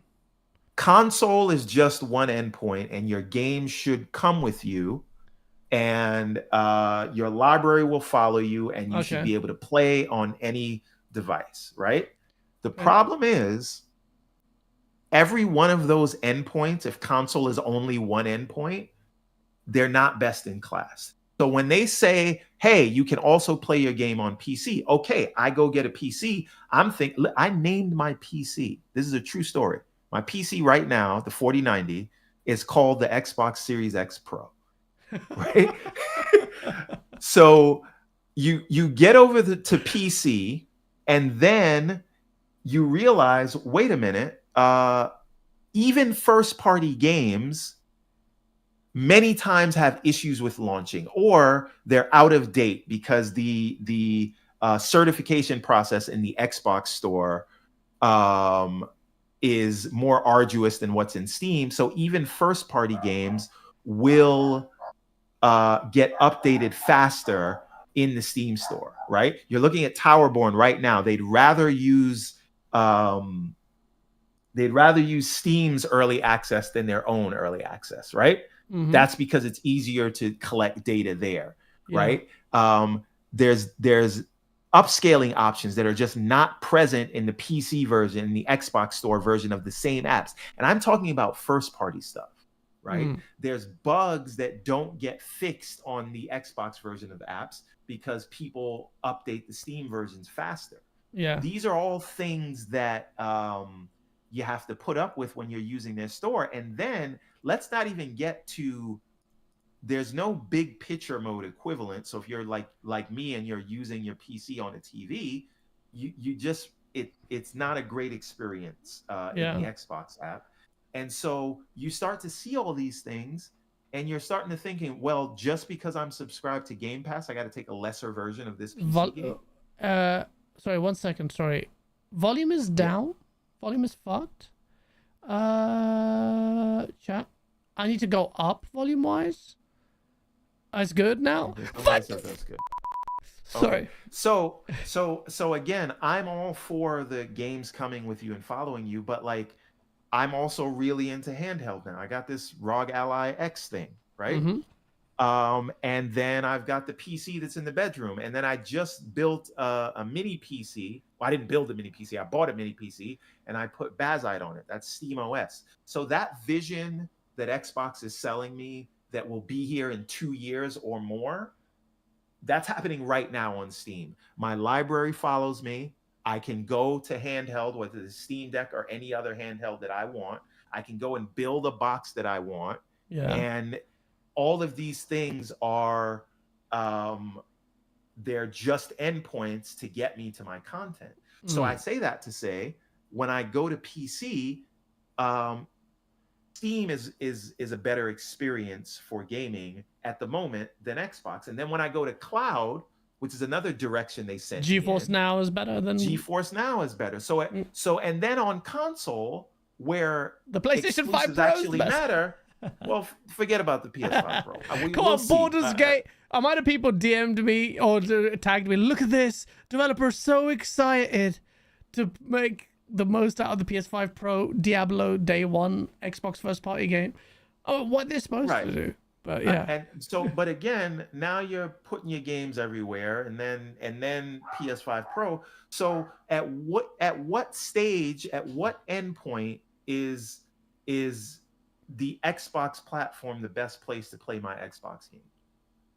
Because I don't want to play. All I hear in response to that is Kids Moves Game Pass. Game Pass. That's that song playing in my head. Right, but what does that mean? Like, it's just literally the dollar store. Yeah, and like just value. Just listen, I am subscribed to Game Pass until 2026. I like the service is fantastic, but again, like if I have to now not have features and get late updates, personally, I'd rather just buy the game. And that is what's happening. So what I'm asking is, I am trying to be in the Xbox ecosystem. I am trying, like I believe in the cloud vision.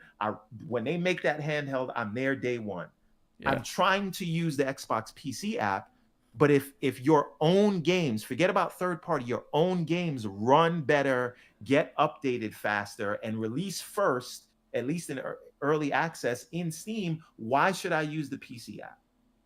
And then on console, if you want the best experience and you're saying you're going to put your games everywhere and you don't even respect your hardcore fans enough to say, here's the red line and some games are going to go and some are not. And let me explain to you how we think about it. Just, we don't have to tell you because we don't believe you're going to leave because Game Pass, right? And so all I am saying is, like, get one of your houses right first and build out from there, right? And if you're not going to do that, then this is what we want. So what I'm asking is for them to be better so I can continue my 25-year journey with the platform. Because there's no way I'm getting a PlayStation. I'm not going to go Tim Dog on these people. Tim Dog's not going to get a PlayStation.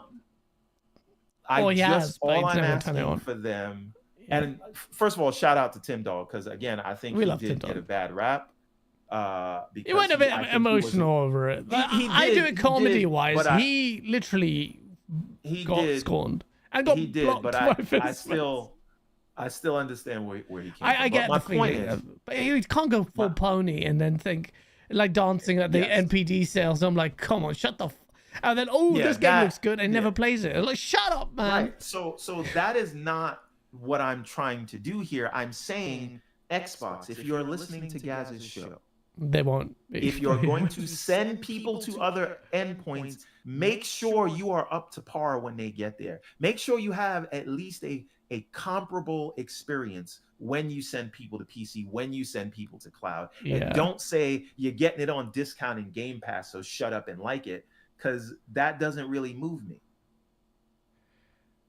So Someone's saying echo now. Are you guys trolling me? Because I've not changed anything. Now it's okay. Okay, maybe it's your mic. I can hear your dog a lot, but other than that, oh, no. let me fix that. Yeah. Let me read Lao Shimazaki with 1,000 yen from Japan. Shout out, Lao. It's so cool that you were in Japan. My brother was there.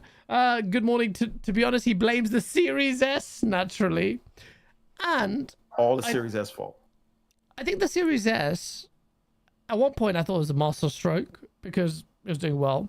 And a lot of developers, like we had the developer behind Dirt 5. He's the technical director at Fable now, Playground Games, working on that. Very intelligent. And then we had like Acer, he's smart. Always said that the Series S, I don't believe it's a mistake because there are lower performing PCs that have to be factored for. And that's true, but the developers never really leveraged that but the truth to me is this. I think the Series S was a problem. And we saw the glimpses of it from developers complaining straight away of like, oh my God, we have to develop for this SKU. We had Bethesda stuff, and then the buyout was announced the next day. They deleted their tweets. And, I think it's a great machine, but practically, I think the idea was great. And it just didn't pan out. It's not like the end. Yeah, I don't think it's like the worst. But two big games kind of really like multiplats, like from Black Myth and Baldur's Gate, they missed a lot of it. Although I don't know how much the Series S factors into Black Myth, because I think there's a lot of moving parts with that one. But yeah. So I think it's easy for us to kind of Monday morning quarterback it, because I do think that an easier route for them would have been just, hey, let's have a sans disc version for $399. Because who's to say, like, the whole point of the Series S is to be a lower point of entry. But the way inflation has gone, if they could have came into, like, how much extra sales did the Series S actually get them versus the potential problems that it caused? Right? That's a good question. And so we Bro, can say, if that dog doesn't shut the so we can say, well, half of the consoles out there, the series consoles of the Series S, but who's to say people would not have bought a $399 discless version? Yeah. What percentage of those only bought it because it hit the $299 point? We don't know that, right? Yeah. But on paper, was it a good idea? Yes. I think the execution may have been the issue. So I wonder if it would have even been better if they launched with the Series S alone and then came out with the Series X later. That way devs would have had one box to get used to, and they would have appreciated having the extra power later on. I don't know, but the fact is, you are, as a company-wide thing, as a marketing message, you are de-emphasizing the value of your console. You're saying you don't need it. Yeah, right? honestly. You know your people are going to play other places. So you're not really trying to sell more consoles. And again, the business is way bigger than consoles. It's not even about selling consoles. It is about software and services. That's what the business is for Sony. That's what it is for Nintendo. Consoles are just a means to an end. So I understand it, right? But what I am saying is, as developers, you're saying, hey, this is not where you're going to make your most money. You still have to hit this release date, and now you have to optimize for two different hardware SKUs. Whereas on the side where you're going to sell more, and the side that has very familiar dev tools to last gen, because remember, Xbox also moved from the XDK to the GDK. So you're asking them to use new tools, optimized for multiple boxes, Meanwhile, you're not even trying to sell more consoles. Yep. What do you think devs are going to do? So Right? that you've answered the question I asked you at the start of the show, that when Xbox and Microsoft is investigating developers about why they prioritize PS5 over of the Xbox, you've just laid it out there very, very well.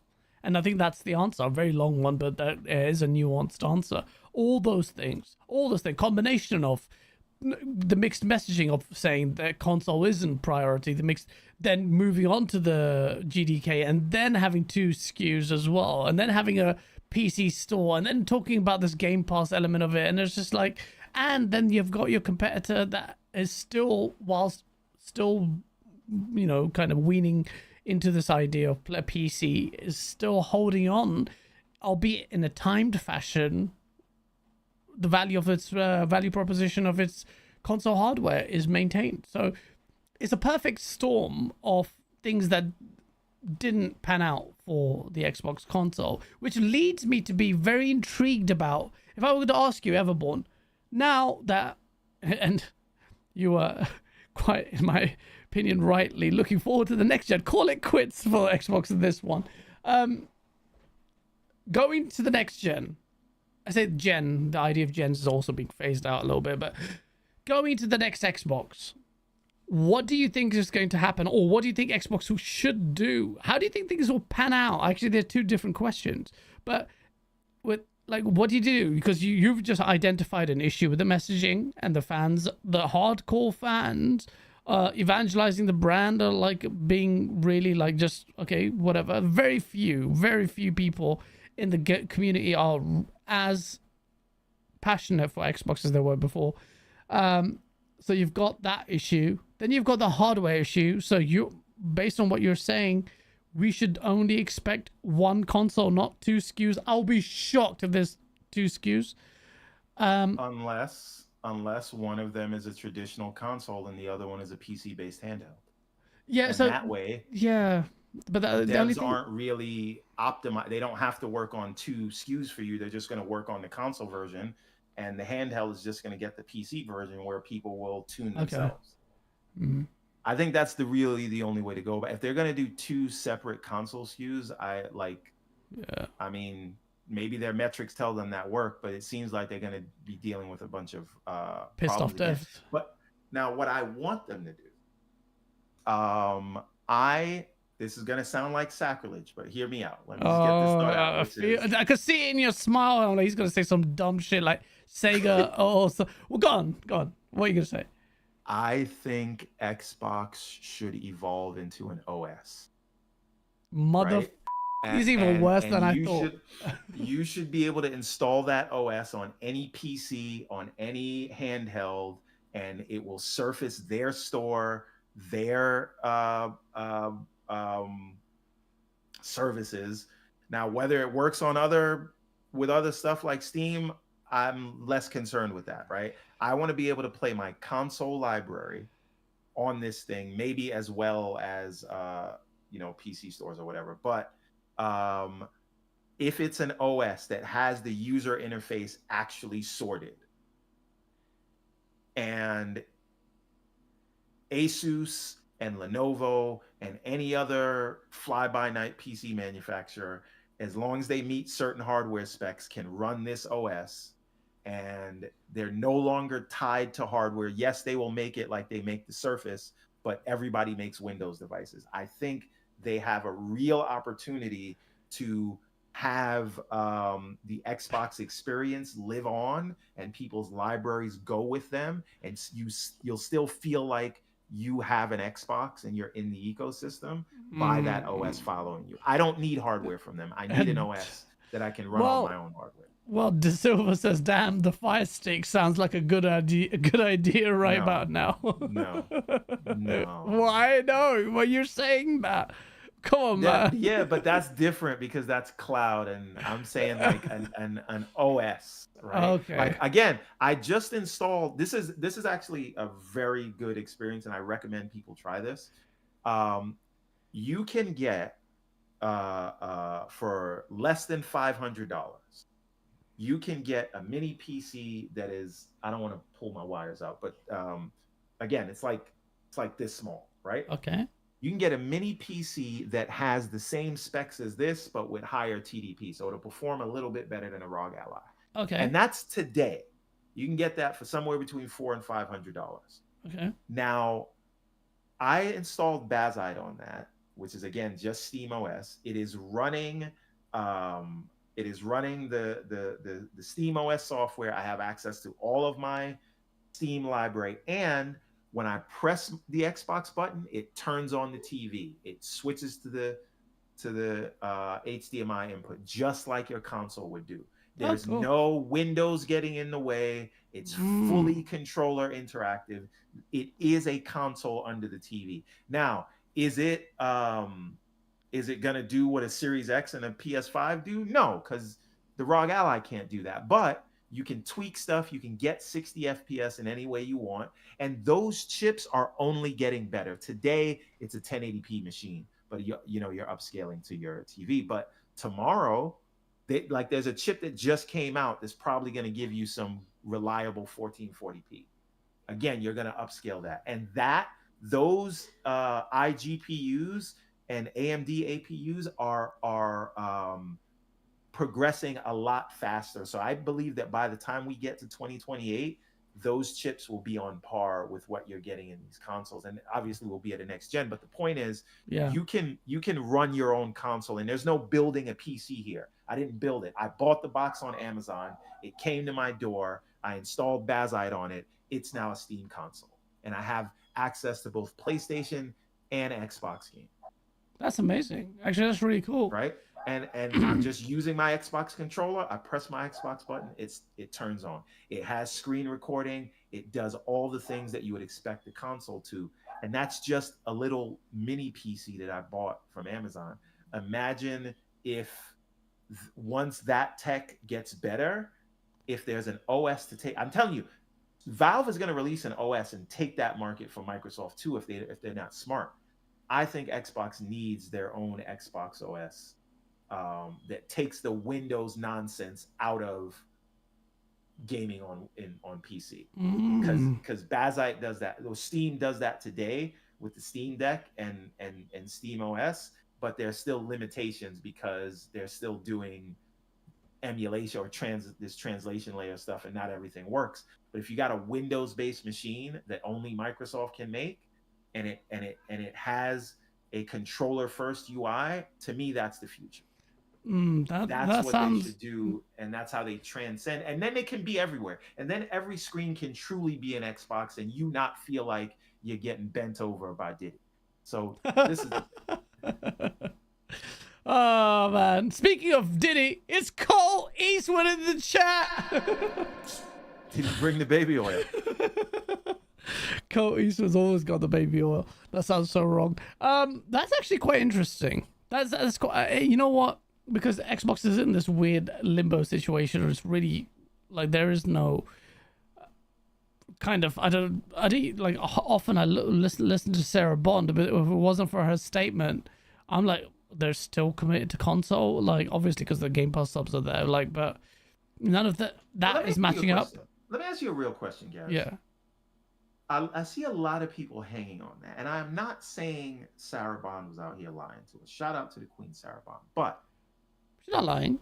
They change their mind every 6 months. Yeah, true. Why do we, and I'm not saying there won't be another console, but why do we believe that it's going to be such a large jump just because they said it? It's not going to be a large jump. No one believes that. No one believes it's going to be a large jump. I see people saying, oh, they said it's going to be the largest technical leap. That means nothing until I know, it's bullshit. It's just usual marketing bollocks, man. It just means the next gen. Like that's the next gen. They see it as a generational leap as well. And that's not exclusive to Xbox. If Mark Cerny came out right now and said the PX6 is going to be the largest generational, I can't talk, but you know what I'm saying? Yeah, generational leap. Yeah, same shit. Yeah. Right. So this is not like don't believe them. Like, this is what they're paid to say. You can't listen to the suits. Yeah.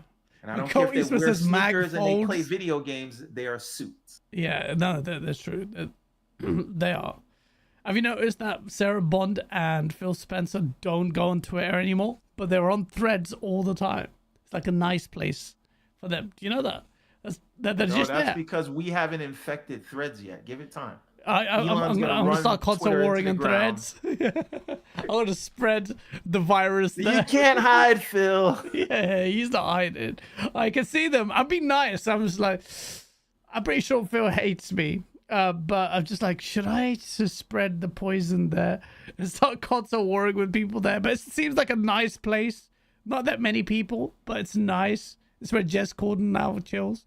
Cole Eastwood says Mag folds when he's surrounded by the worst ponies.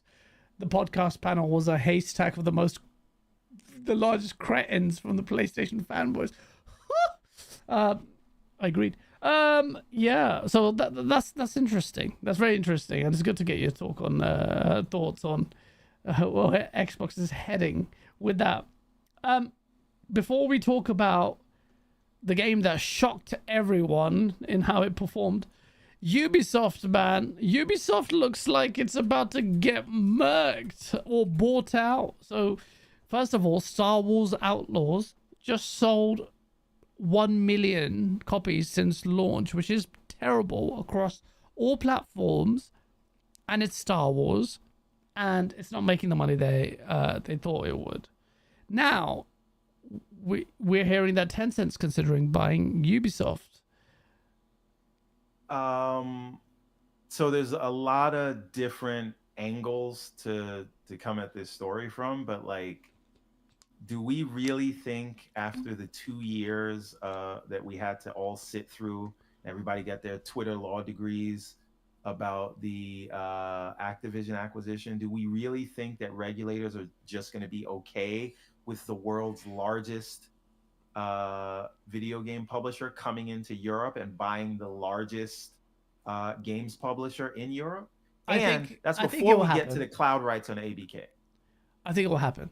The cloud rights is going to be a bit of a technical challenge, but I feel Ubisoft are in trouble and their finances are obvious. I don't doubt that, but them being in trouble and needing a buyout does not mean that regulators will allow Tencent to buy it. Yeah, I mean, it's not just about a case about Tencent. How I think this is going to be, I think it's going to be a bit of a Warner Brothers situation where you might actually you might see some IPs being being sold, as opposed to the entirety of Ubisoft. I think it will be pretty surprising as well. You've got some geopolitics in play because a Chinese outfit buying one of the biggest game publishers is definitely going to raise a lot of eyebrows on a political level in America, especially. You're going to get a lot of scrutiny there, and I don't even know how that's going to work. I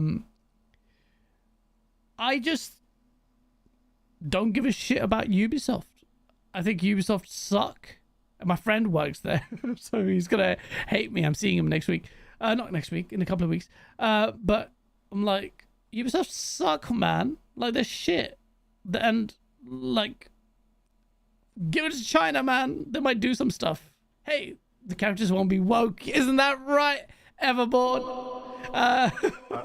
You'll have nice shit. You put that evil on me, Ricky Bobby. But I think the thing is, I think what's more likely, unfortunately, is that because the other thing is how many employees they have and who wants to be the hatchet man for a situation like that, right?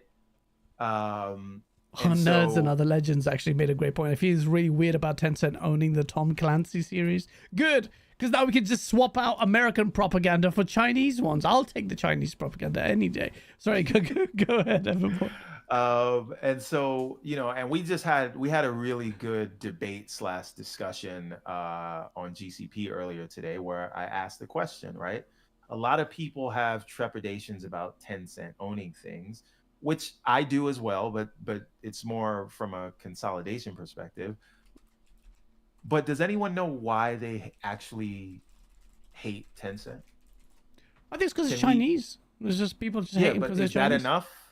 Is that what it is? Is it the yellow scare? Is it like what?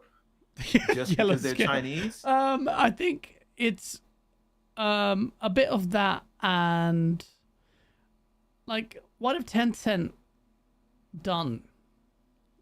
They own Riot Games, I guess, and they're pretty good. But what have they done? Okay. Like, maybe like they don't see them as synonymously. Like, we maybe feel, I don't know. I don't hate them. This is what I feel exactly like you, Gaz. I don't feel any way about it. Yeah, But I actually don't know why I have the gut feeling of I don't want Tencent getting their hands on something. Like someone, and no one has really explained that to me. Bro, I'm just asking the question, why do we absolutely want it to happen? Only because I want Nibbles from Twitter to confront the hypocrisy of Sean Layden, who he loves to become a martyr for. How is Sean Layden the strategic advisor? That's not a shitty little role. I saw some people on Twitter like, what's his name? I forgot his name. Nick Marseille. Like, oh, how do you know he's advising on this? I mean, what kind of fucking question is that? He's the strategic advisor for Tencent. And you were just saying that, well, how do you know he's advising on this little thing? No one knows, man. That's his role. Now you want me to pretend he's advising on pachinko machines? Like, what the hell are you doing here? And this is the same guy who opens his mouth repeatedly about consolidation being the killer of creativity in the industry, whilst joining in consolidation at Insomniac. And then if this happens, would be magnifique. Let it happen. Let it happen. I want it to happen. But with you, Everborn, it's just American rhetoric. It's just this bollocks about scaring you because it's China. There are people seeing this as an extension of the CCP. They feel like maybe it is. Because I remember working on a video once, and there was some like weird link where there's a clap for Xi Jinping. But that, there was some reports of maybe there was linked with Tencent, or I don't know what's going on. But if you look at it from the outside perspective, how much bullshit propaganda we fed from in the West compared to like generally as well, all the time. Anyone with a brain knows the Call of Duty, all the bollocks. The Call of Duty is the biggest like recruitment drives for the military, massively. And now you're sitting here crying about Tencent. Give me one reason. Oh, you were asking me. I can't point to it. I can't point. Yeah, okay, CCP have done crazy, the Chinese government, but so is the American government right now. So, like, what do you want me to do? Like, they might actually fix Ubisoft. I don't know. This is the question I asked. Do we not like it because, and I want people to say this out loud, because we think that Tencent is adding back doors to the code in their game to take your data so that it can be used nefariously by the Chinese government to attack America. Like, is that what we believe? No, I don't believe that. But some chat said yes. Do. That's a poll question. People actually do believe this. Let me create this poll. That's actually a really good question. How do I frame this in a way that takes 100 characters? So then some people are saying, well, it's censorship. They're gonna censor games. And I'm like, are they doing any more censoring than their counterparts in the West? Why do you mistrust Tencent? You mentioned two things there. Spy on you. They may spy on me. They might spy on me. Then the other bit was the censorship. You get bigger tits, right? Though. If they've ruined gaming, how? And this is not, and a lot of people confuse this in the other chat, right? A lot of people think I'm saying this to defend. Can I curse here? Yeah, of course. Oh, I don't give a fuck about Tencent, right? So I'm only saying if we are going to say we don't like something, we should be able to voice why. And I have not heard people say why other than the reasons that I mentioned. And a lot of people would shy away from saying words that strong. Yeah.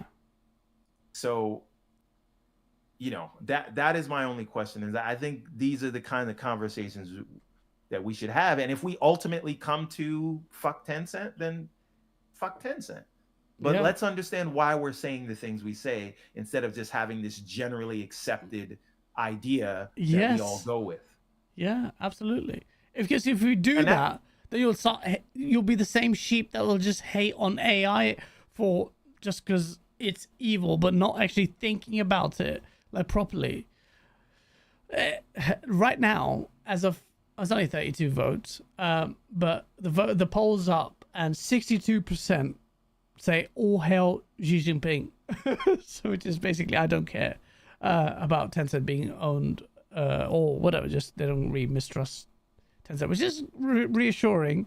I haven't cultivated a cult of people who just listen to Fox News, but because the thing is, we can't pretend. We can say like, okay, they're taking your data, they're doing this thing and that. Like Facebook and Google were literally brought in front of Congress for tampering with the election. Bro, it's insane. After the Cambridge Analytica, you're still having faith in them, in Google, in Facebook, in Meta. They use your data. You have literal Edward Snowden talking about it, that they use the data. You've got Pegasus that the Israeli company confirmed, and Microsoft is blocking. Do you know how, this is why I'm pissed off at Microsoft and what they were doing? Like, they're doing this whole genocide, blocking people, blocking accounts. All these corporations, the double standard is astounding. And to me, and I know everyone will have their own personal views, but the West, his hands are so dirty right now that to look at China because there's a foreign entity based on freaking Trump's China. Listen, and Xi Jinping, all that thing's bollocks, bro. I don't listen. The story of all both I am sides. saying is, even if it is rooting for the home team, right? If it is xenophobia, if it is whatever, I'm just saying, say that. Yeah, just say it. Right? Yeah, just Let's say it. not I don't trust have Chinese it be people. Yeah. a nebulous thing. And I would respect that more if you just said, absolutely. I don't trust him because I don't trust him. Right? Bro, this is why I want Trump to win. Not because I like him, because I despise Slow the down. No, listen. Easy. I want Trump You're not to going to win. get me clipped on stream. Everborn agrees with me. Everborn also supports Absolutely Trump. not. No, I do not. No. I want Trump to win because at least I know the prick is there in front of me saying the shit to my face. I don't like you. You're brown. You're a Muslim. Say it. I'm going to give money to Israel. Say it. Kamala Harris is speaking two sides of her mouth. It's the same thing with the Democrats and Republicans, man. It's the same shit, different toilet, packaged in a different way.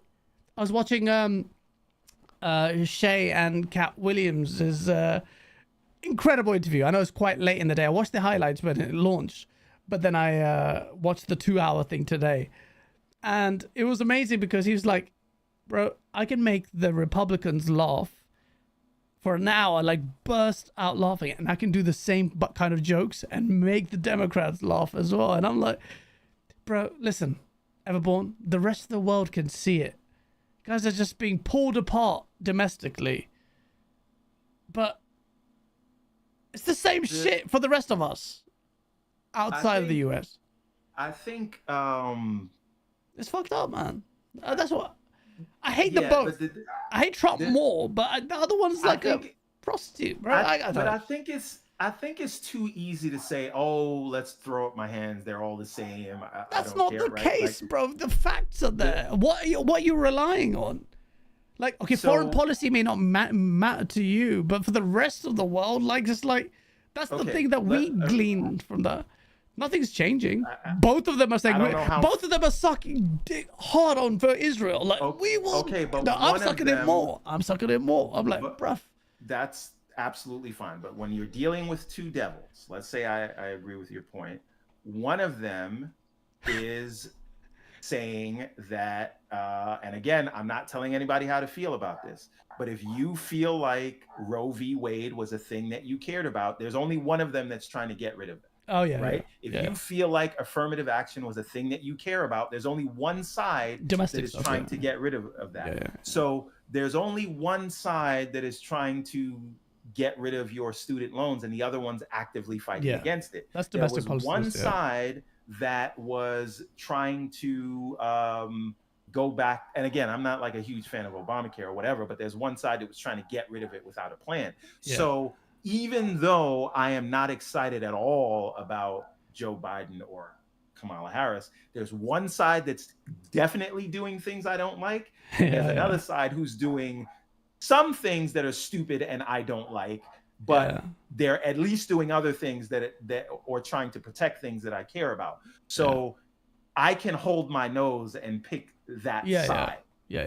But so to me, they're not the same. But I do think these conversations are worth having. And I think a problem in American politics is I should not say you like Trump, therefore you must be a Nazi. I don't think that that's productive. No, that's not good. Right? Yeah. And in the same way that I ask people to explain why you feel a certain way, I think that conversation and that dialogue is important.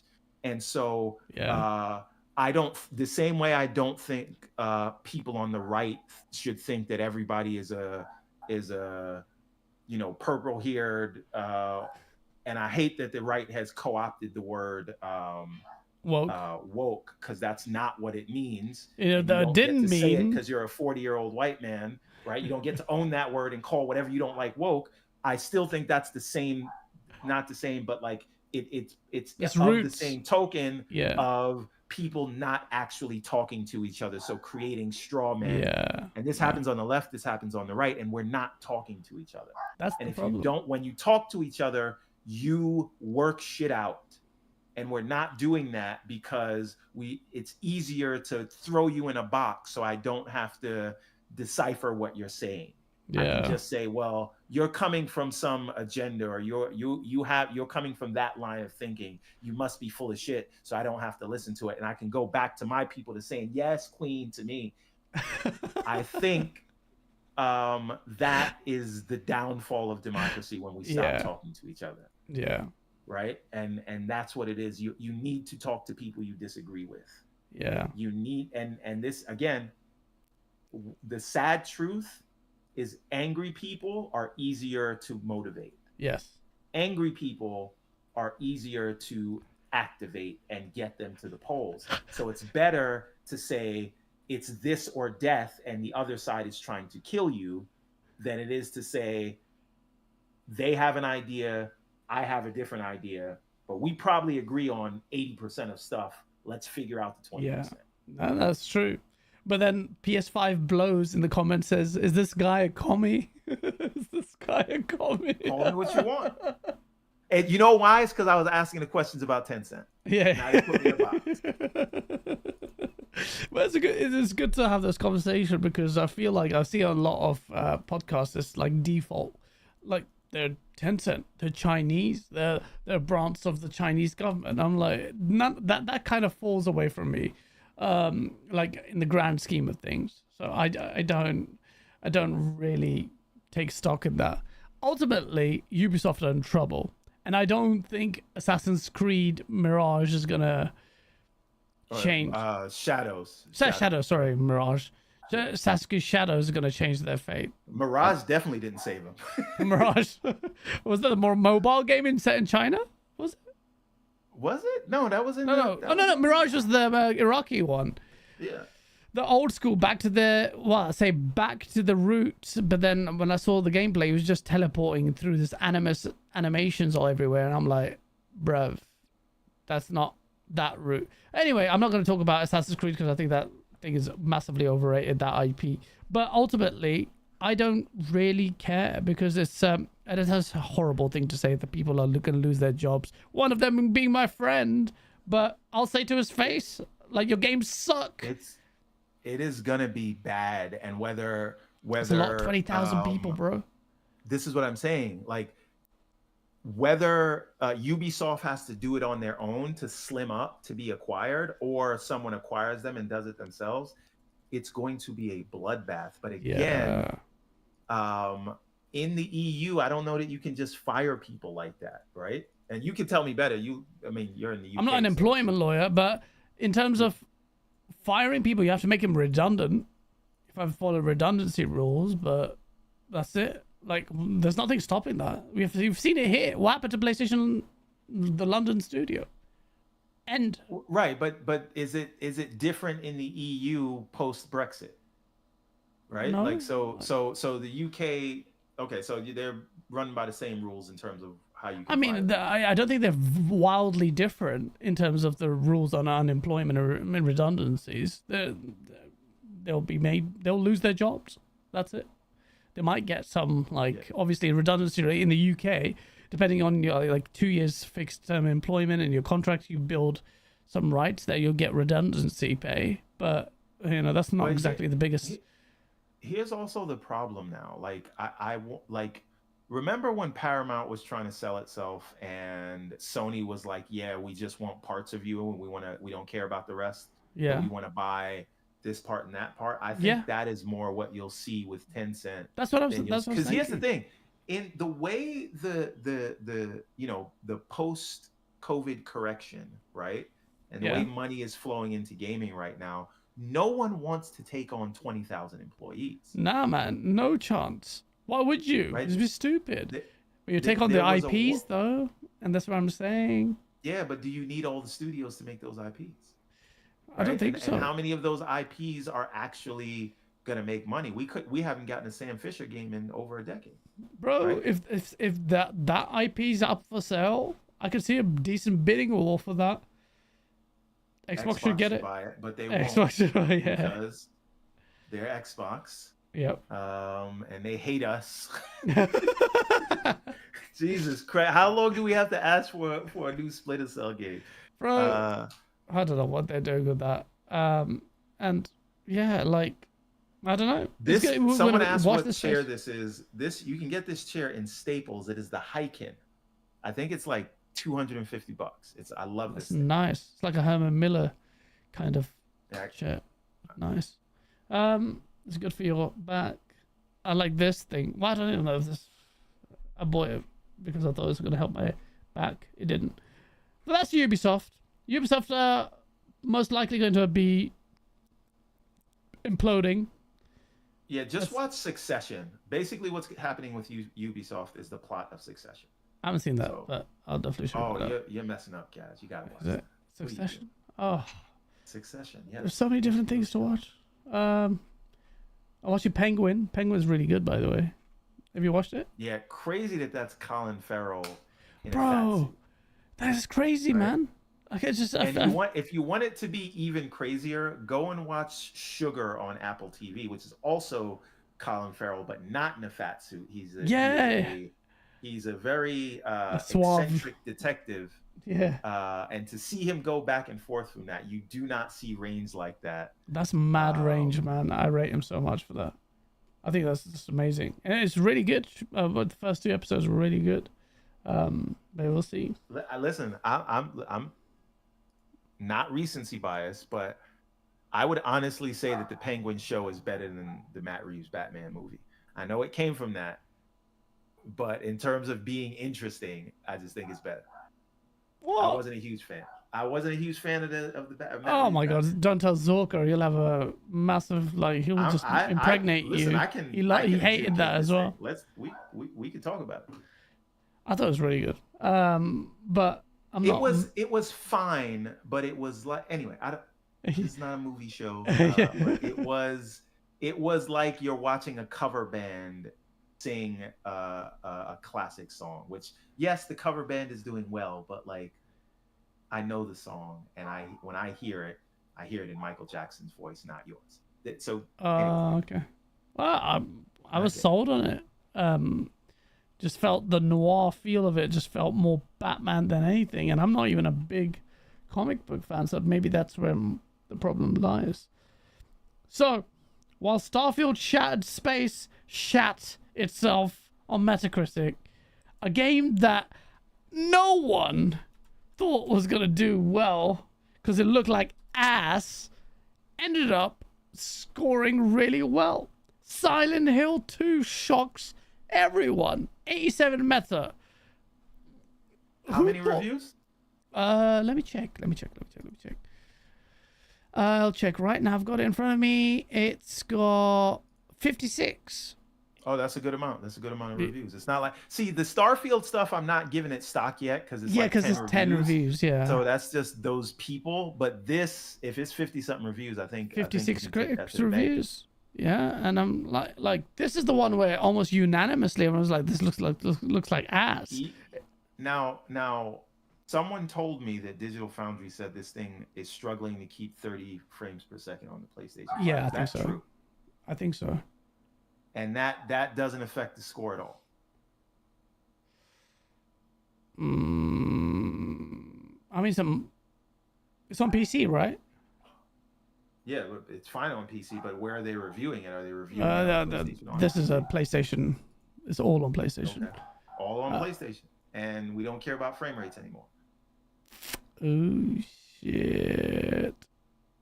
They talk That's a good about point. the Xbox tax, but never forget about the PlayStation tax rebate. Never Clip it. Someone say these guys are saying. I want those versions to clip it. I get a pass to say that after all the shit I talked about Xbox for the first 2 hours of this show. Yeah. No, but hey, if the performance is really bad, is it enough to detract from the fun? And I don't know. I just want to bring Bloober Team to the front of the congregation, and I want to know why, when you did a Xbox exclusive, you didn't put this kind of work in that you put in. I just want to understand this. The same thing is going to happen with Kojima. It's going to the same thing with Kojima. And watch this space. Watch this space. I'll put serious money down. Who wants to bet that Kojima's PlayStation exclusive game, not Death Stranding 2, will score better on Metacritic than the Xbox One? I'm not saying that But why? Let me ask you a question. Yeah. Why do you assume OD is going to be exclusive to the Xbox? Timed exclusive or whatever. I don't even know what Xbox is. Why do you assume that it'll be timed? Or I don't know, because it's on Xbox. Okay, just an Xbox game. Imagine it's multiplayer, but it's still an Xbox first-party game. I'm just saying that Xbox always gets. I am saying I think that game is going to go everywhere. I think Xbox is producing it. It'll go into Game Pass, but I do think it might be day and date on PlayStation. It won't even surprise me. Therefore, it will still an get Xbox reviewed in the. I think it'll get whatever it deserves because it's multiplayer. Oh my god, chat! He's just saying if this was an Xbox exclusive, it would get reviewed badly. But because it's coming day and day on PlayStation as well as Xbox, I'm saying it would get more scrutiny, is what I'm saying. See, that's the same thing. You're saying the same thing. No, it's not the same. How is it not the same? I'm saying everybody understands their job when they're reviewing an Xbox game. They get their feelings when they're reviewing a PlayStation game, and they think about the joy of gaming and the spirit of the game was trying to do. But Xbox is letter of the law. You understand that. You're a lawyer. PlayStation is spirit of the law. Oh man. I don't even disagree with you. I'm just kind of goading you to right. You know right. And so does the chat, whether they want to admit it or not. It's getting clipped. I'm just calling balls and strikes. That's it. Well, it wouldn't surprise me. One bit I agree with you fully, but I'm not going to even put it out there. You're right, though. But look, you know what? The one positive benefit of Xbox going multi-platform is that the games will get reviewed fairly. There you go. Clip it, you bastards. I know you want to clip it. Without all the nuance and bollocks, just clip it. But yeah. Let me ask you a question. And now I'm asking questions. Look at me. Did you read that Bloomberg article with Sarah Bond? Which one? Oh, the one where Dana interviewed her? Yeah. I liked it. Did you read the full thing or just the clips? There was a paywall. I think I sent you the... We'll talk about that. Okay. Okay. Actually, Zach can send me the full thing, actually. But I haven't read it. So... Yeah. There was a lot... And I know people saw clips, but there was a lot of language in that article that that didn't make a lot. I don't want to say they didn't make a lot of sense, but they were very interesting with the language that they used in that article. Yeah, exactly. Right. Well, So can you tell us? Oh shit. Yeah. The piece was clearly designed as an sort of I don't want to call it a puff piece, but it was like a what do you call it when you're doing a not an expose, but it was trying to introduce Sarabon to more people, right? Okay. And there was a lot of flowery words about Sarabon. It was a profile. There we go. Okay. Nerds and Other Legends said it was a profile piece for Sarabon. And that's fine. And it had some great insight into how she thinks about things. And, you know, I knew that it was, they were doing some work there when she talked about as a kid, Coretta Scott King came to her house and gave her advice on the side. But there is language in there that didn't need to be there. And it makes me think that it was there purposefully. So when they say, we were all up waiting for the response on the ABK deal, but Phil goes to sleep at 10 p.m. as though he wasn't really responsible. And then you say, you had to take him to HR because you bumped head in terms of communication. And then you put the note out that you have to have a Post-it note that you're being paid to do what he said, to do what he means, not what he says, as though he's not the right communicator to be in that role. And then when you say it was Sarah's idea to come up with the restructuring deal for the CMA as though she saved the deal, and maybe she did. And then when you say they were surprised that she doesn't let things go, right? It seems like she's trying to, at least as I felt really reading the article, she is trying to drag them forward into the future, kicking and screaming, and the old guard is pushing back. And now again, if you're doing a profile piece, why is that included unless you wanted it there, right? And you're saying Sarah Bond wanted it out there. I don't know who wanted it there, but I'm just saying that doesn't end. All those things don't end up in the article by mistake, right? Well, sure, absolutely. Now, in terms of like, it's unavoidable in many ways because you're doing a profile of someone and they want to talk about their style of things, like and it's going to be quite a pertinent thing. Like she's a black woman in this gaming sector with high executive level, dealing with an old guard of typically male white males. Like, so the profile is going to be unavoidable to talk about her leadership styles. And getting interviewed at Bloomberg, people want to know her, and Sarah Bond will want to explain to people like who I am and explain a bit about her style. So I don't know if it's a thing where it may be coached or is maybe trying to train someone or the readership to expect some sort of like, I don't know, or she wanted to get out there. She's a maverick and she's trying to tell everyone, like muffled screams, I'm trying to change things.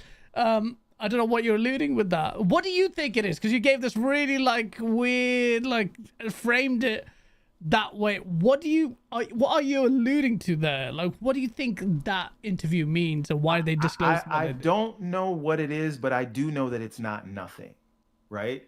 And I mean, it's and nothing. God. So here's the thing. When they say, even when you watched Dina Bass go and do the video interview with Bloomberg after the article came out, they never referred to Phil by name. They always said Sarah Bond's boss, right? And so again, this could be me.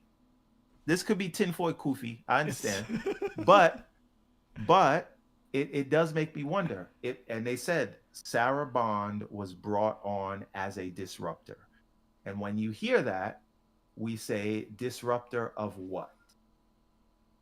Is it the traditional console model? And if it is, well, I'll let you answer that because I don't want to lead the witness. See, I'm in two minds about this because I saw the discourse around this when this came out. On the one hand, I wanted to really give her flowers because Sarah Bond seems to be the only non-clone in this company that, one, like the fact that she was so massively disruptive that the piece said that we were not used to someone that was so, you know, like that they were not sticking to the mandate. Basically, it was like, oh, they're out there, and I was like, that seemed a little bit of a coached kind of like forced message to sing her praises. But so I was like, you know what? Thank God. There's like at least Sarah Bond is aggressive there, and then she's not going to just toe the party line or the company line and just carry on doing things. And she you know, is better than what the executives have led us to, which is, you know, loads of series of failures. So there was me holding out hope that this woman can actually mix things up in a very stale leadership there that has failed in many fronts. So, and that's still there. Like, I don't know what's going to happen. But the other element of me, the other side of it was, well, if she's disruptive, she may be the arbiter behind the whole multi-plat strategy as well. You said it, not me, Gary. I mean, again, there's a cork board, there's yarn, there's thumbtacks, and we're connecting dots together, right? Yeah. I am not saying this, but you would think it. There's a high probability that that's the case. I read every word of this article, right? And I will, if you don't have it, I will send you the link to it. I've got it. I'm going to read it after this is done. So, if she is a disruptor, if the old guard is pushing back on things, and again, let's be very clear, she has more pedigree than all of her counterparts. She's what is it? Princeton and Yale educated. Mad. Her father was a TV executive. She comes from executive stock. She helped bring back T-Mobile from the brink. Yep. She knows what she's doing, and she's been there for over 7 years. So she has the tenure, she has the education, and she has the stock. Let's be very clear about that. So I don't want to hear any DI bollocks crap. Bullshit. Yeah, I don't want to hear that. People always ignore her. Ignore her insane pedigree. The question is, could it be that the rumors that we heard about an internal fight were her trying to disrupt and the old guard trying to preserve the things in the way they were and complete the plan? I think that one thing I know, there definitely was internal beef between the execs. It depends on we don't know who. Yeah, but we don't know who. I always thought it was Sarah and Phil and Matt against, you know, Satya and Amy and Tim Stewart, but maybe that's not the case. We're not in there. Because you got Satya Nadella there, then he might be referring to Sarah Bond might be in the Nadella camp. And something has to give. Phil Spencer's just sitting there playing freaking Diablo.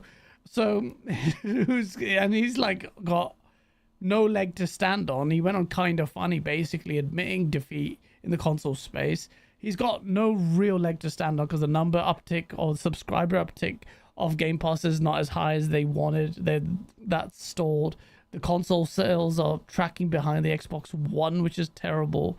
So Phil Spencer was given this. You remember, Phil Spencer saved the brand. You have to keep saying that, like reminding. Sure, but Moses didn't get to go to the promised land, right? So he may have gotten us out of Egypt. but it's true. He inadvertently created Israel. But yeah, so this is going to get cancelled. But yeah, look, honestly, I don't know. I really don't know. I want to go They will never tell us because we're a bunch of peasants. They will never tell us, like, you shits, you who screams and makes videos on straight jackets and calls me a prick. You know, why you owned answers. I desperately want to know how $1 trillion company can just mess up this big gaming brand just spent $70 billion on and just doesn't have any clear vision. But if she's either way, Everborn, what's going to change?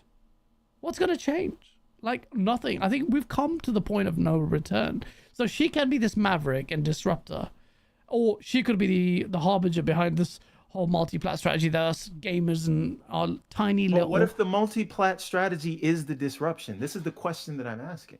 So what does that mean? Like, if the multi-plat strategy is the disruption, that would need to cause a seismic wave in the entirety of the industry for it to be deemed a disruptor of any repute. Because otherwise, then nothing's happened. Xbox has done it first, and it has.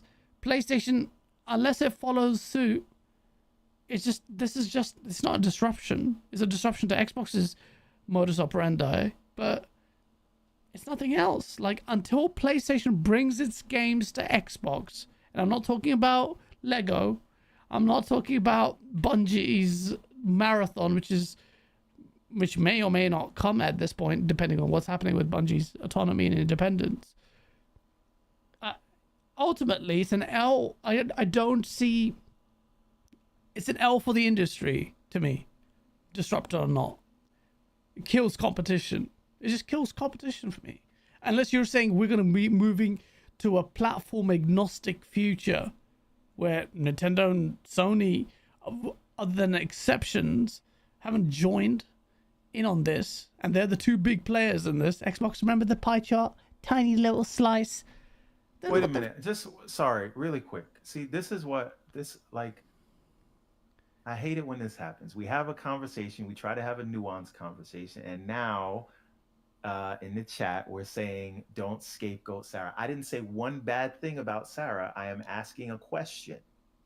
In fact, you're doing the opposite, actually. You're shining a light on Sarah. That's the whole conversation, A2.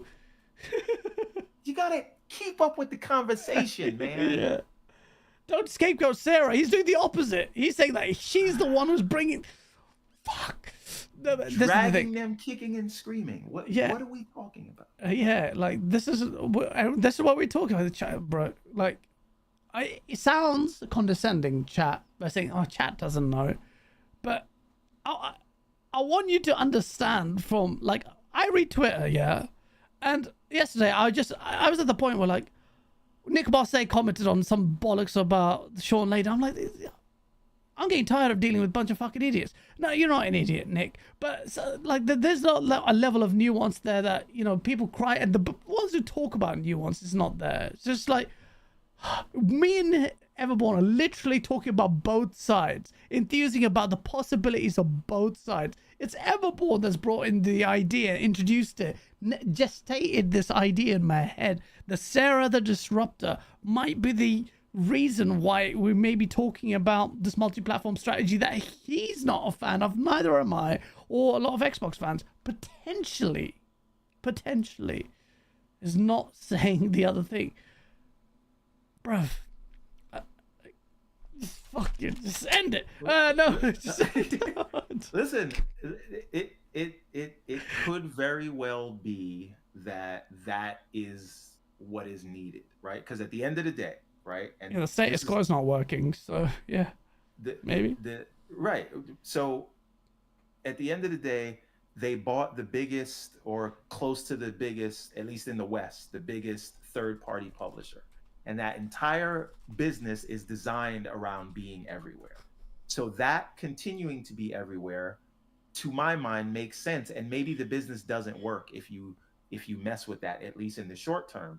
Bethesda, again, that is a business that was traditionally for 20, 30 years designed around being everywhere. My issue with the multi-plat strategy is that they're paying fast and loose with Xbox Game Studio. Yeah. That at the very least Yeah. is not too much to ask to say Xbox Game Studios is for, let me check my notes here, Xbox, right? This is all people are asking, Yeah. right? And again, I just think uncomfortable conversations are important, and I'm not in any way, because I think Sarah has the business acumen because to take Xbox to probably where it needs to go to success. It's just At the cost of. right. Does she have the attachment to my box, my games Nope. that maybe other people might? Nope. But Right? like she was at Tokyo Game Show, she was there, and the next thing you see is no console required. Literally after she appeared, next screen is you see the Japanese ad for the freaking Amazon Fire Stick, and it was like, all right. So then that's what made me think, oh my god, the disruptor is her. Like the Fire Stick is her. Can I even blame her when they probably have the numbers in front of them? Like, it's not doing well. I don't know, man. Ultimately, for me, it's a big L because it's just competition. Like, we're already seeing Sony just relax. And the PlayStation fanboys, and I'm working on video on it, are so just blind to it all. Or they just don't care because Xbox lost. But everything that they like about Sony is dwindling away, or has for a while, and now there's just, I don't know, it's weird to me. Like the space was so much more interesting to me at the start of this gen. I loved the beef between the two, like Xbox, even the acquisitions. Had they maintained the exclusive strategy, the consolidation that people are crying about would have emboldened competition so much. I would have loved Sony to respond. And this is going to sound like sacrilege. I would have loved if they bought Capcom. I would have loved if they bought Square. And I'd be like, yo, the battle would be raw. But Xbox never had any appetite. And that's what shocks me. There's two things about that, right? Now, I do believe we lose something if the main platform holders are all operating in their own silos. If Nintendo is busy selling us cardboard, right? And then Sony is focusing on consoles, hardcore, single player, whatever they do, right? And then Microsoft is just focused on Game Pass and being, the spaghetti monster that's everywhere, and they're not competing directly with each other. We are worse off for it. Yes. Right? If they are not fighting to take dollars from each other, then they don't have to offer you better than the other guy is. No, 100%. They just have to offer you good enough. And again, once Apple and Google stopped fighting each other because they knew you were either married to iMessage or all the Google services or whatever, they know most people aren't switching phones, so there's no incentive for them to lower prices or do these other things. Right? And so, and it's not just prices. When they're look, I believe that Nintendo plays in their own space, and that's why they never have to lower prices on games. That's why they don't have to fight on the tech arms race, right? Because they're talking to a very specific niche. And if that's who Sony's going to talk to, just the people who still want to play console only, and Microsoft is going to be the people who just want Game Pass, like that means they can have no competition in Game Pass and continue to raise prices and offer you less, and Sony can continue to give you an $800 Pro next time or whatever it'll be, and Nintendo can keep selling you cardboard and sell you 5-year-old hardware and never lower the price on it. Right? No, competition is good for you as a consumer, and this is why I don't like the idea where everybody's just playing nice with each other. It's like a cartel at that point. Yeah, it really I'm gonna is. stay out of your way, you'll stay out of your way. And I think you're not frozen, but I thought you were frozen. You were very solemn staring at the camera. But the point is, it is. I don't think that's good for us in the long run. It's a red herring to say, why do you care that other people are playing games? I don't care. And that's what Phil Spencer would say. What game? Yeah. Yeah, but again, they're doing that to shut down the conversation and make Yeah. people look unreasonable. Yeah. But they should be competing, and if they are not, then We lose. we do lose, We right? do lose. And again, if Xbox doesn't have to talk to their hardcore fans anymore because they have COD, then who do they answer to, right? And that is the thing. I don't know how they're going to communicate price that. check. Yeah. There's no price check on Sony releasing a $700 Pro box. Why? No one else is doing it. Now, to be fair to Sony, inflation is a thing. Cost of goods is a thing. Yeah. Tariffs are a thing. And I do not believe if Xbox made a Pro console, they'd be able to make it for much less. That's what I was going to say. That, but there would still be something that they're there'll be a check and balances there. The evidence is clear. Look when what the console happens launched. with your telco providers when they no longer have to compete, right? When if you're in the States and you got Verizon and then the other competitors are now no longer available, what does Verizon do? They don't have. They used to say we're going to increase speed. We're going to give you gigabit. We're going to give you two gigs down, or right.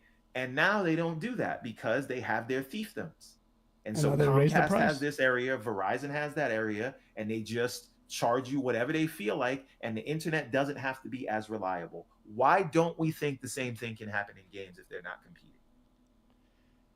This has been the prime motivator behind a lot of my rhetoric. I get it. People don't understand the satirical nature of it, but it has always been about competition. If you replace Xbox with, I don't know, Sega comes back. Actually, it's you. I was talking about this yesterday. Bring back Sega. They compete. I will vouch for the competitor. You need that in this space, and that's the biggest. And it's Xbox's fault, by the way. Before anyone say, "Oh, like, well, why are you blaming Sony?" I'm not blaming Sony. I'm blaming Microsoft. I'm blaming Xbox for not being able to withstand the pressure that Phil Spencer was. Part of it was regulators, though, right? Because if you paid attention to regulators? that, yes, if you paid attention to that 2-year debacle, right, it was entirely made to be the case that Xbox competing in any way, making exclusives, was made to be a bad thing. I mean, that's right? Well, that's just the ABK deal, and that was the rhetoric that the CML, what the regulators were employing. But that doesn't give excuse. But they don't give carte blanche to go multi-plat on their existing titles or from different studios. Like Microsoft didn't have the spirit like to do it. The moment they saw Sea of Thieves perform incredibly well on PlayStation, Phil Spencer admitted this basically. Sure, absolutely, but again, the Ninth Circuit Court still has not come back with a decision on. And let me also be very clear. I am not saying this is some ruse to fool the FTC, right? That's not what I'm saying. But I am saying they were bruised and their thinking changed as a result of this trial, because there are literal emails where Phil clearly says that things should be exclusive, and he wanted to take Bethesda's content exclusive. It's not until they got beat up by this trial that they started talking this multi-platform stuff, because the FTC's and the CMA's literal argument was, you will take this content and make it exclusive. And Microsoft's whole case is that we'll make more money by being everywhere. And they are now on the hook for ABK because they paid the $70 billion, right? Before, they would have just lost $3 billion if the deal got cut. Yeah. And we know they were fighting for exclusives because they went and negotiated Indiana Jones. And then the FTC went and used that against them and said, you said you were going to be case by case, and now you went and got Indiana Jones. And it's making everybody nervous that the Ninth Circuit Court of Appeals has not decided on that case yet. And the FTC, even though Lena Khan's term is up, she might get reinstated if Kamala Harris wins. Who knows?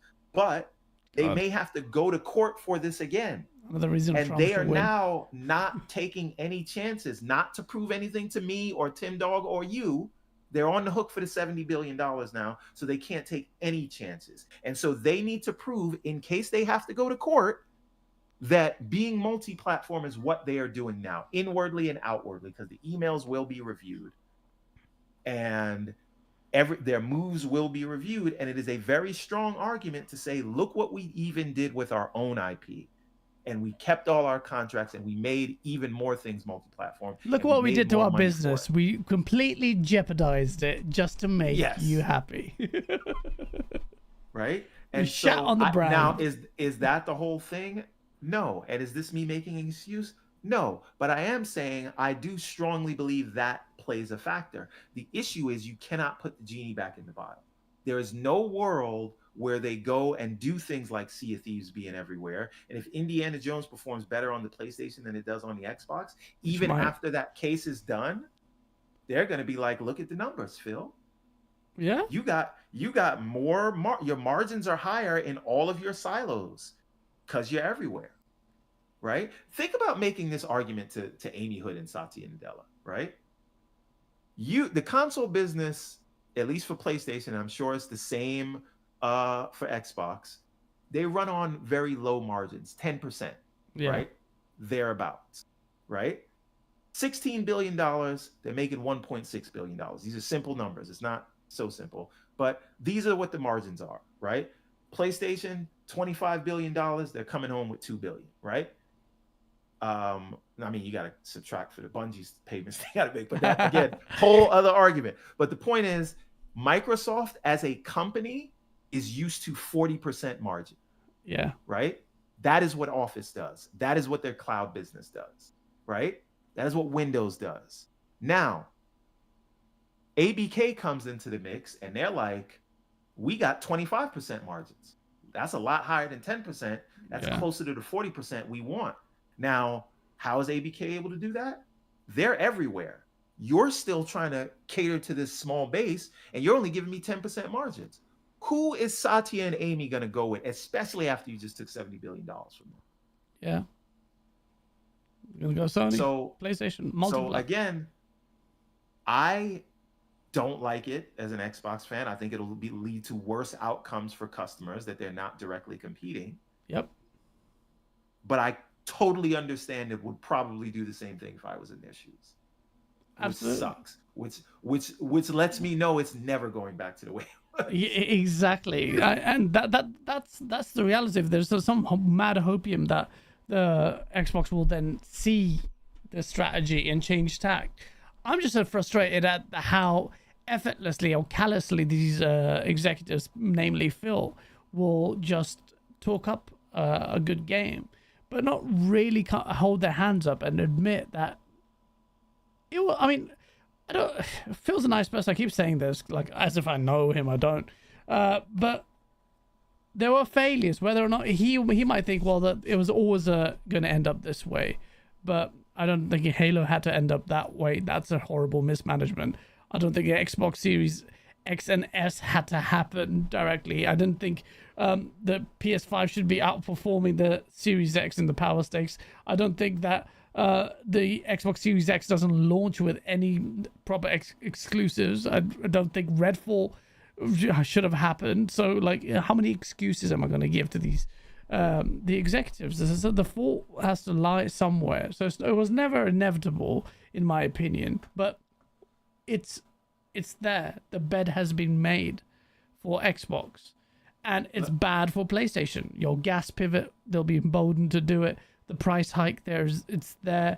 There's going to be less of a reliance on them now spending money, which they are reluctant to do, on these AAA single-player games, and really go out of their way. Like, you know, even this is going to sound, well, I don't care. But, you know, like your God of War Ragnaroks to your Ghosts of Yotai, they represent to me potentially smart. I don't know why it's taking so long, but based on the same ethos of building the engines and then delivering content that's quite conservative as far as an upgrade is concerned. I just wish if you're doing that, then the timeline between releases was even shorter. But it is what it is. Like that's the face of this industry now. And I'm really intrigued to see what Xbox is going to handle the messaging going forward. Now, while I was I argued in favor of the ABK deal, not because I'm a fan of ABK games, because Diablo was the first ABK game I played in a long while, because I don't care about COD. Mm-hmm. And I thought Diablo, I had a lot of fun with Diablo, and I'm ready for Vessel of Hatred. I always said I still would have preferred they got Sega instead. Of course you did.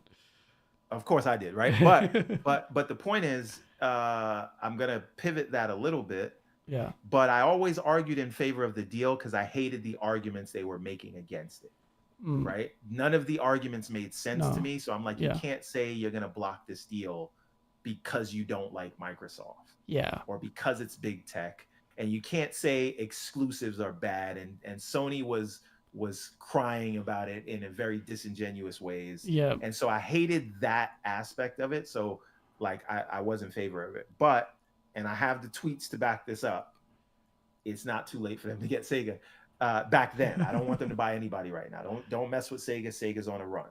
Don't buy anybody. But in an alternate timeline, where Ubisoft shat the bed still, would we have been better off? No. And would Xbox still have to compete if they went for Ubi in a $2 to $3 billion purchase versus a $70 billion purchase? I don't think that everyone's looking pumping out content for Game Pass. Nah. I'm not saying buy them now. That's not what I'm saying. And they couldn't if they wanted to. I'm saying in an alternate timeline instead of ABK. Nah, I don't think it would have changed anything. I don't think it would have changed. They would have still been doing this multi-plat thing? 100%. If they made a small acquisition? 100%. The consoles are not selling. Their upticks have been slower. Nothing is changing. Call of Duty would probably give them the lifeline to actually coast with the current strategy more than anything, because Call of Duty being multi-plat already just boosted their revenue up massively. They didn't need to bring Bethesda's games to freaking PlayStation. So no, like it makes no difference. So you're saying leave ABK multi-plat, but continue down the existing plan of Bethesda's exclusive. Absolutely, Xbox games. Absolutely. Like you have more than enough. Like all these games. Sea of Thieves may be an exception for a rare game. Like, but even a short-term get. But are we expecting masses? Like, obviously, Indiana Jones will do well on PlayStation, but are we seeing transformative sales, like sales figures that will just? I don't know. I don't think so. Here's the thing. I don't. Hi-Fi Rush made no difference. I don't. But I mean, it didn't make a difference on the Xbox either. Or Pentiment, or Grounded, or Indiana Jones won't make a big splash. I'm pretty sure. This is what I'm saying. I really think specifically Indiana Jones is designed to inoculate themselves against a potential FTC case, because I don't think it's going to make money there. I don't think it may not. It may not. And again, I'm not saying that's what the whole multi-plat strategy is, but I'm saying Indiana Jones specifically, because that was specifically argued in court. Oh, I see. By the FTC. I see. Maybe. Right? Perhaps. The reason we know they went and made it exclusive is because the FTC brought it up in the case. That's not a conspiracy theory. That is a fact. Yeah. That the FTC used that against them and argued it in front of the Ninth Circuit Court of Appeals. Yeah. Right? I'm not speculating that. I'm not conspiracy theorying that. That is what the FTC argued. And that case is not over yet. And the court has not come back with a decision yet. I don't think it's out of the realms of possibility. What you're saying is what you're enthusing or speculating about is out, because that was a poignant element of that case. In fact, actually, it serves as a really crazy example where evidence of Xbox being quite aggressive and making sure that was exclusive, and then doing an about face here. We have the emails of Phil Spencer saying he wants to, like, everything from Bethesda's exclusive. We know I mean, Redfall was a shit show, but we know they were making that for PlayStation, and Phil was like, fuck that, that's exclusive. Yep. Now, he should have let that go to PlayStation. I wish he did. I mean, misery loves company. Come on, man. But again, we know we have actual evidence of that. Yeah. And they've changed that now, and that is as a result of the case that they were that they were arguing. So Forza has not gone yet. Gears, I know there's rumors that they will go, but those we can all say that Sea of Thieves makes sense, right? Even if they were still keeping stuff exclusive, I don't think many people would have horrible issues with Sea of Thieves. Yeah. There. So again, Slippery slope aside, yes. Have they put Forza there yet? There are rumors, but they haven't done it. Have they put that would surprise Gears there yet? There are rumors. They haven't done it. Have they put Halo? They have not done that. Oh my god, Halo would be the death knell. Even on the masses would just be like, what? But you know, the anarchist in me wants to see it happen, but it's not just the Xbox fan in me does. The next candidate is a Killer Instinct 2, and I wouldn't have an issue with that. I would not have an issue with Killer Instinct 2. I would not have an issue. I would actually promote they that. Even bought Bethesda, that Killer Instinct should be everywhere because it is just as old as Street Fighter and Mortal Kombat. Not just as old, but came out in the 90s. It's also, always been tied to some exclusivity thing, whether it was Nintendo or Xbox, and it should hold its place in the pantheon of, you know, legacy fighters, but it can't because it's not everywhere. So that is being held back by platform exclusivity. So I think if you're doing a pick and choose, do that. I never want to see Master Chief on a PlayStation. Just even if I'm not playing on Xbox and I'm playing on PC now, just don't do it. It would hurt sacrilege. My soul. It is sacrilege, and I would love to see the defense people prop up for that. Even Gears, like some people have said, it'll definitely not happen. So let's see. I don't know, man. But to me, it's the bastardization of the Xbox brand that's been diluted and taken over by Microsoft. So we're just here, like, observing a pretty stale, I'll be honest, generally, console space because of that lack of competition. All that might change. Nintendo, people are saying will step up. I don't know. But we'll see. We'll see. That's a bad argument. People consider Smash Brothers the GOAT, and it's only on Nintendo. I think the problem. Only people who play Smash Brothers. Stop it. That's true. No one mentions Smash Brothers next to Street Fighter and Mortal Kombat and Guilty Gear Strive and all these things. That is, that's nonsense. And I would say that it sells a lot on Nintendo as well, whereas Killer Instinct didn't perhaps do the numbers, although we don't know exactly. I think we have covered everything apart from one topic, actually. Metaphor ReFantazio, the demo's out, and I'm hearing great things. I'm playing freaking Lost Odyssey, and now you want me to play this game, but I'm hearing great things. However, I saw some of this conversation from Mighty Keith, who's a big YouTuber, who, to me, is so blatantly a PlayStation fanboy, but really tries hard to mask it. And I'm like, we know it from your altercations and the manner in which you've debated on Twitter and how emotional you've been and defensive you've been, that you are the guy you kind of play in your videos. But he feels this need to make it known that, no, he's not console warring. What he did do, though, was spark an interesting conversation. He said, because he wants to resign Xbox to perpetual failure, Atlas is terrible at marketing. They should have never let Xbox have the rights to advertising. JRPGs do not sell well over there. I still got people telling me they thought Metaphor was an Xbox exclusive. Get this game when it comes out, man. It's fire. A lot of concern trolling or virtue signaling, or I don't know what it is. Well, I do know what it is. What's your take on it, on that tweet? I think the follow-up tweet is more interesting. I think where he said he would say the same thing if PlayStation was bollocks. a first-person shooter, but PlayStation had the marketing for COD for a long time. Yeah, exactly. And doesn't it say that the marketing is working if people thought that That's it what was I an said. Xbox exclusive? That's what I Right? said. Isn't that the point of getting marketing deals? Yep. If we're going by that, then they can never get any marketing, and you don't really want them to do better. Because Yeah. I was under the impression your battery's about to die. Oh, I shit. was under the As always. impression that those folks wanted Xbox to do better. Yep. And so now they do better in terms of finding good content to connect themselves to and have those marketing deals. And now it's a problem. So It's that insane. tells Like, you that you would prefer if the platform was relegated to where it is forever.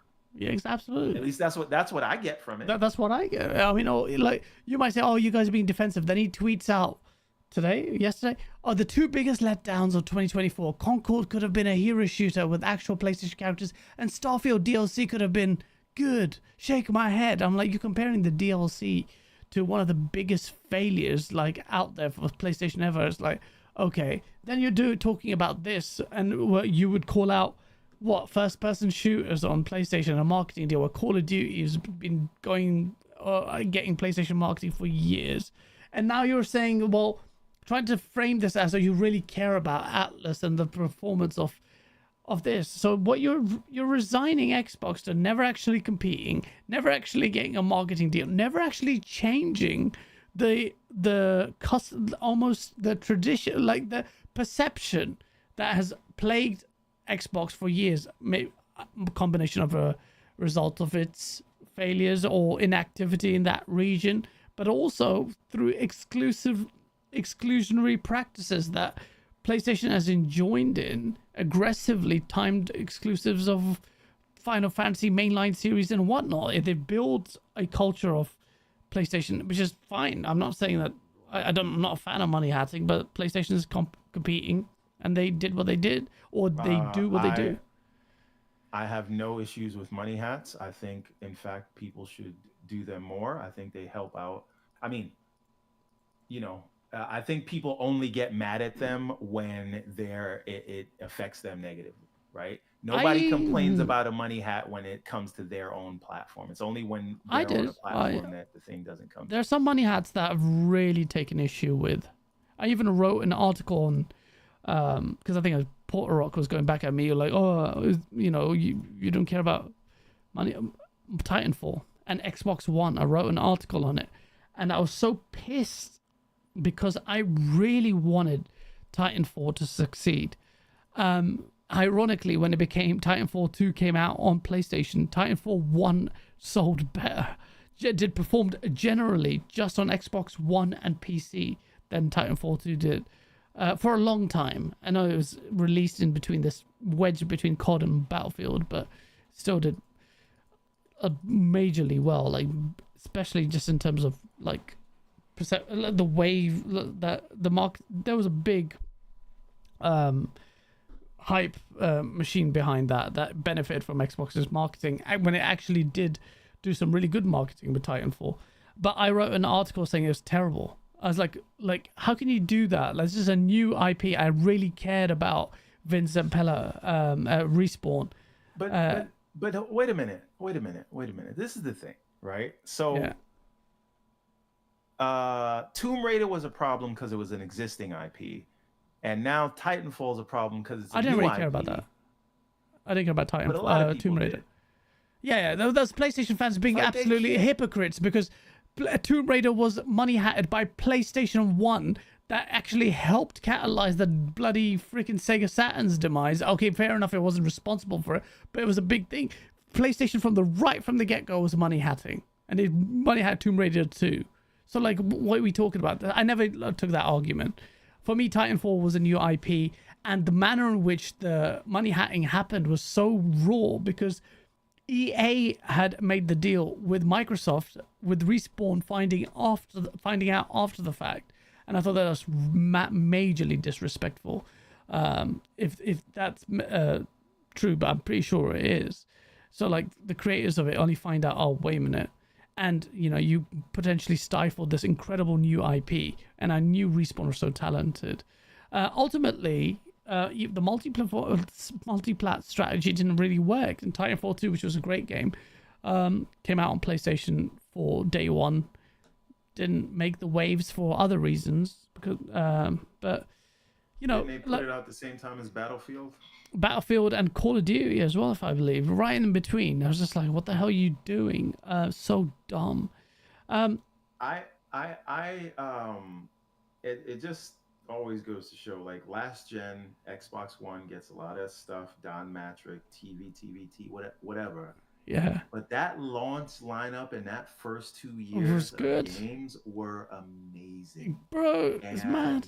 It was so good. And PlayStation didn't really start to come after into 3 its own years until like 2016, right? Yeah. But those first 3 years, like, people just pretended AAA exclusives didn't matter, and they were like, it's all about indies. Yeah. And then as soon as PlayStation gets the AAA exclusive, then it's all about the AAA exclusive. I know. It was just a weird time. And that's why I keep putting the roadmap there, because that's their narrative. And I keep slapping them in the face. Your list was your first parties. That's all you cared about. You used to bemoan the third party stuff. I'm trying to remind you, but obviously people are forgetting. And it is what it is. Let's see. Let's see what happens. But I definitely want to try Metaphor Fantasia, ReFantazio. So I've been playing that, by the way. Oh yeah. I love it. Just because, you know, it's a fantasy setting. The tone is pitch perfect. Now, yeah, I've played Tales of Arise, and the tone of that was good, but as soon as it opens up, it gets a little weird. And then Grand Blue Fantasy is a little too cutesy for my liking. Same. Right? This is the perfect tone, and I'm talking about blood, people getting hung in the first act, even the voice acting, which usually a game like this you would want to play dub, but the dub is good because the dub is so good. They got all British actors, and it's not going to be a big deal for you, but when I watch fantasy, it takes me out of it completely if I hear a Southern California accent. I cannot hear American accents in a fantasy setting. It just doesn't work for me. But the voice acting here is very, very good. The pacing is great, and it starts out because Persona 5 takes a little while to get going. Yeah. This, from the beginning, you just want to see what happens next. You want to see what happens next. You want to see what happens next. And I've been playing it across handheld, and it works. You mess with the settings, you can get it to run 60. Playing it on the 4090, playing it on the living room Steam box thing. It's the demo, right? It's a demo, but it's like listen, this demo is longer than the whole Hellblade game. Okay, this is really. It is I'm being unfair, but it is like 6 or 7 hours. This demo. Oh, that's wicked. And does the save? I heard the save carries over. That's what I hate. Better, because I'm gonna be upset if it doesn't. If I have to do all this again. So I really, really enjoy it, and I just what they're doing with the turn-based and blending it with action is just so much. Like, they're moving the turn-based medium forward. Yeah. With this, and it's the way the menus are. It's the way you can start doing actual physical, like, melee attacks, and then press a button to jump into the turn-based thing. You can get the drop on smaller enemies, or they might get the drop on you, and then you're in turn-based. It just, what they're doing works so well. And again, I played and I beat Final Fantasy 16, but I don't know that I would say that is moving the needle, the medium forward. The JRPG. But I did love that game, so I'm not crapping on that game, but it was Final Fantasy May Cry, right? Yeah. And I can say this because I beat the game. I'm not like talking about a game that I didn't finish. Yeah. So, do you think this could potentially win Game of the Year based on your early impressions? Or too niche? No. I don't think it's gonna win Game of the Year. It's because I don't think it's gonna. Like, I think it's gonna review in the 80s. I don't think it's gonna. I don't think it's gonna crack 90. I also don't know if I don't know if Astrobot is going to stand the test to make it to win Game of the Year. We'll see. I don't think they should win Game of the Year, but I don't know. If you ask me which game, for me personally, I just don't know. I feel like I just don't think it should win it. Maybe. I don't know. So Space Marine 2 is better. But yeah. Yeah. I mean, my Game of the Year right now is Prince of Persia: Lost. I need to play that. I bought that. I haven't played it. The 2D platformer one. Yeah, I need to play it. I bought it and I That is just the haven't touched it. best thing Ubisoft has done in a long time. Yeah, that's what Rand was saying. Yeah, I need to try that out. A lot of people have put Prince of Persia there. I think Rand was actually a runner up there. But we'll see. I'm definitely going to try Metaphor Fantasia. I'm playing Lost Odyssey, bro. Like, it's so deep. I can't play another JRPG and juggle with that. And I'm playing Starfield's DLC. Yeah, I'm gonna. By the way, there are people who made the mistake of playing it on the Xbox PC store instead of either Xbox or Steam. And a lot of people who own the game, it won't load. And there's a workaround that Bethesda is offering to say you have to copy files from one folder to another folder, and you don't have permission in Windows to copy these files if you get it from the Xbox store. This is the kind of thing that I'm talking about. That's right? ridiculous. People in Steam are not having this issue, and it's a first-party game. That's ridiculous. So what I'm gonna do, because I played it originally on the Xbox back and forth with the PC, I'm gonna wait till maybe January to try out Shattered Space, and hopefully they've got enough updates out by then to where I won't have to deal with those issues. Plus, there's a lot to play. I'm playing Vessel of Hatred next week, so. Oh yeah, I need to finish that. I was quite far in, but in the story, but I will finish it. It wasn't as fun as the last Diablo though. I enjoyed it more. My Necromancer was making. This was my first Diablo since Diablo 2. Oh, is it? Okay. Diablo 2 even then, I don't even remember playing that because it was so long ago. Yeah.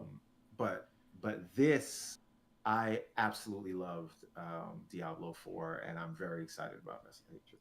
That looks good, man. The CGI cutscene that was mad. Before we go, it's time to end the show. One more time, Everborn. Let's get the people rallied for your Kickstarter, and I'm gonna push it up in the chat again. Make sure to check it out. It's in the chat. Support Everborn, and he's doing some great things with his.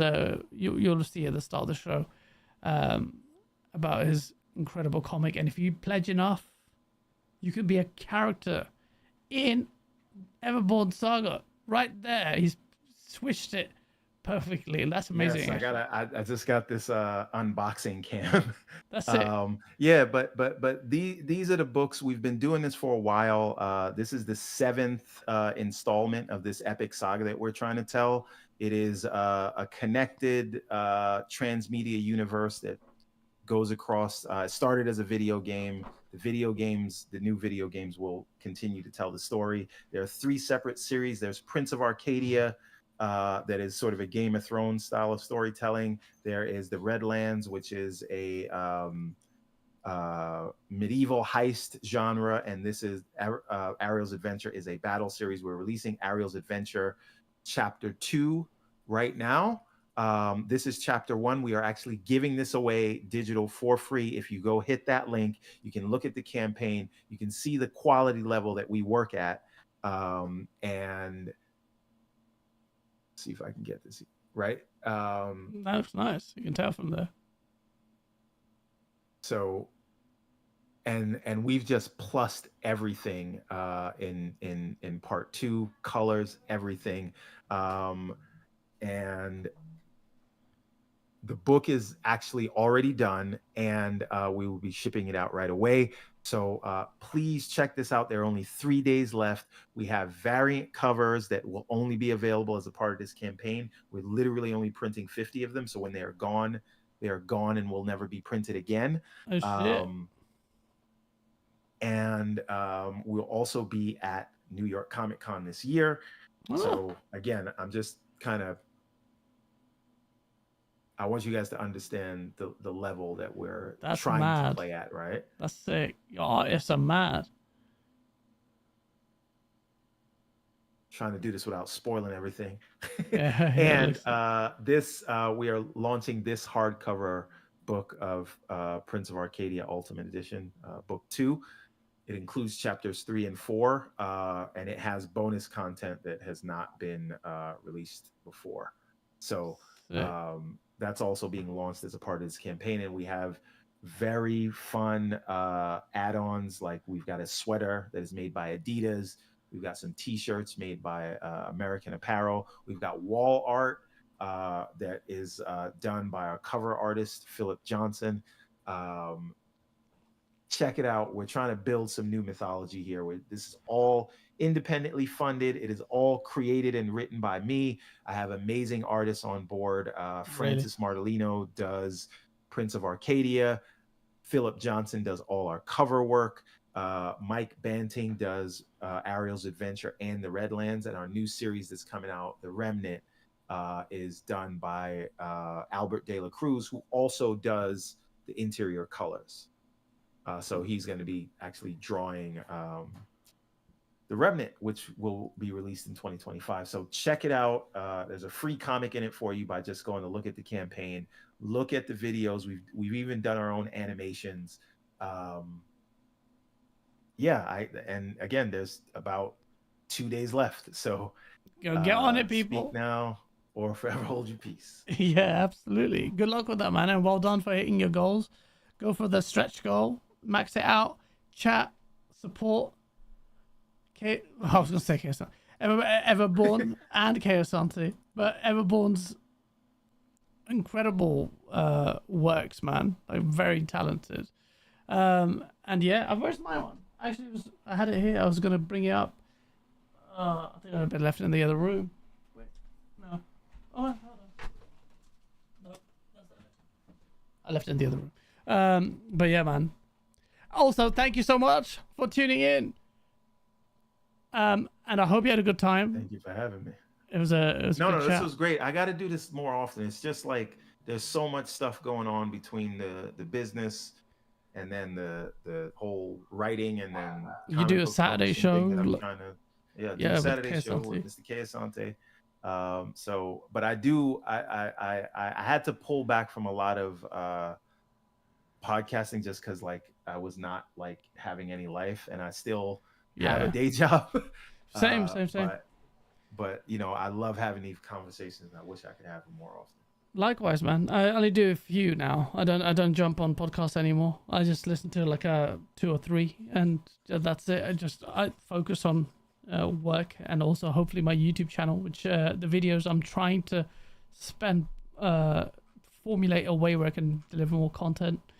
But yeah, thank you so much, everyone. If you tuned in, smash the like button if you enjoyed the show, and if you're listening on Spotify and Google and all those places, make sure to leave a review if you can, if you want to.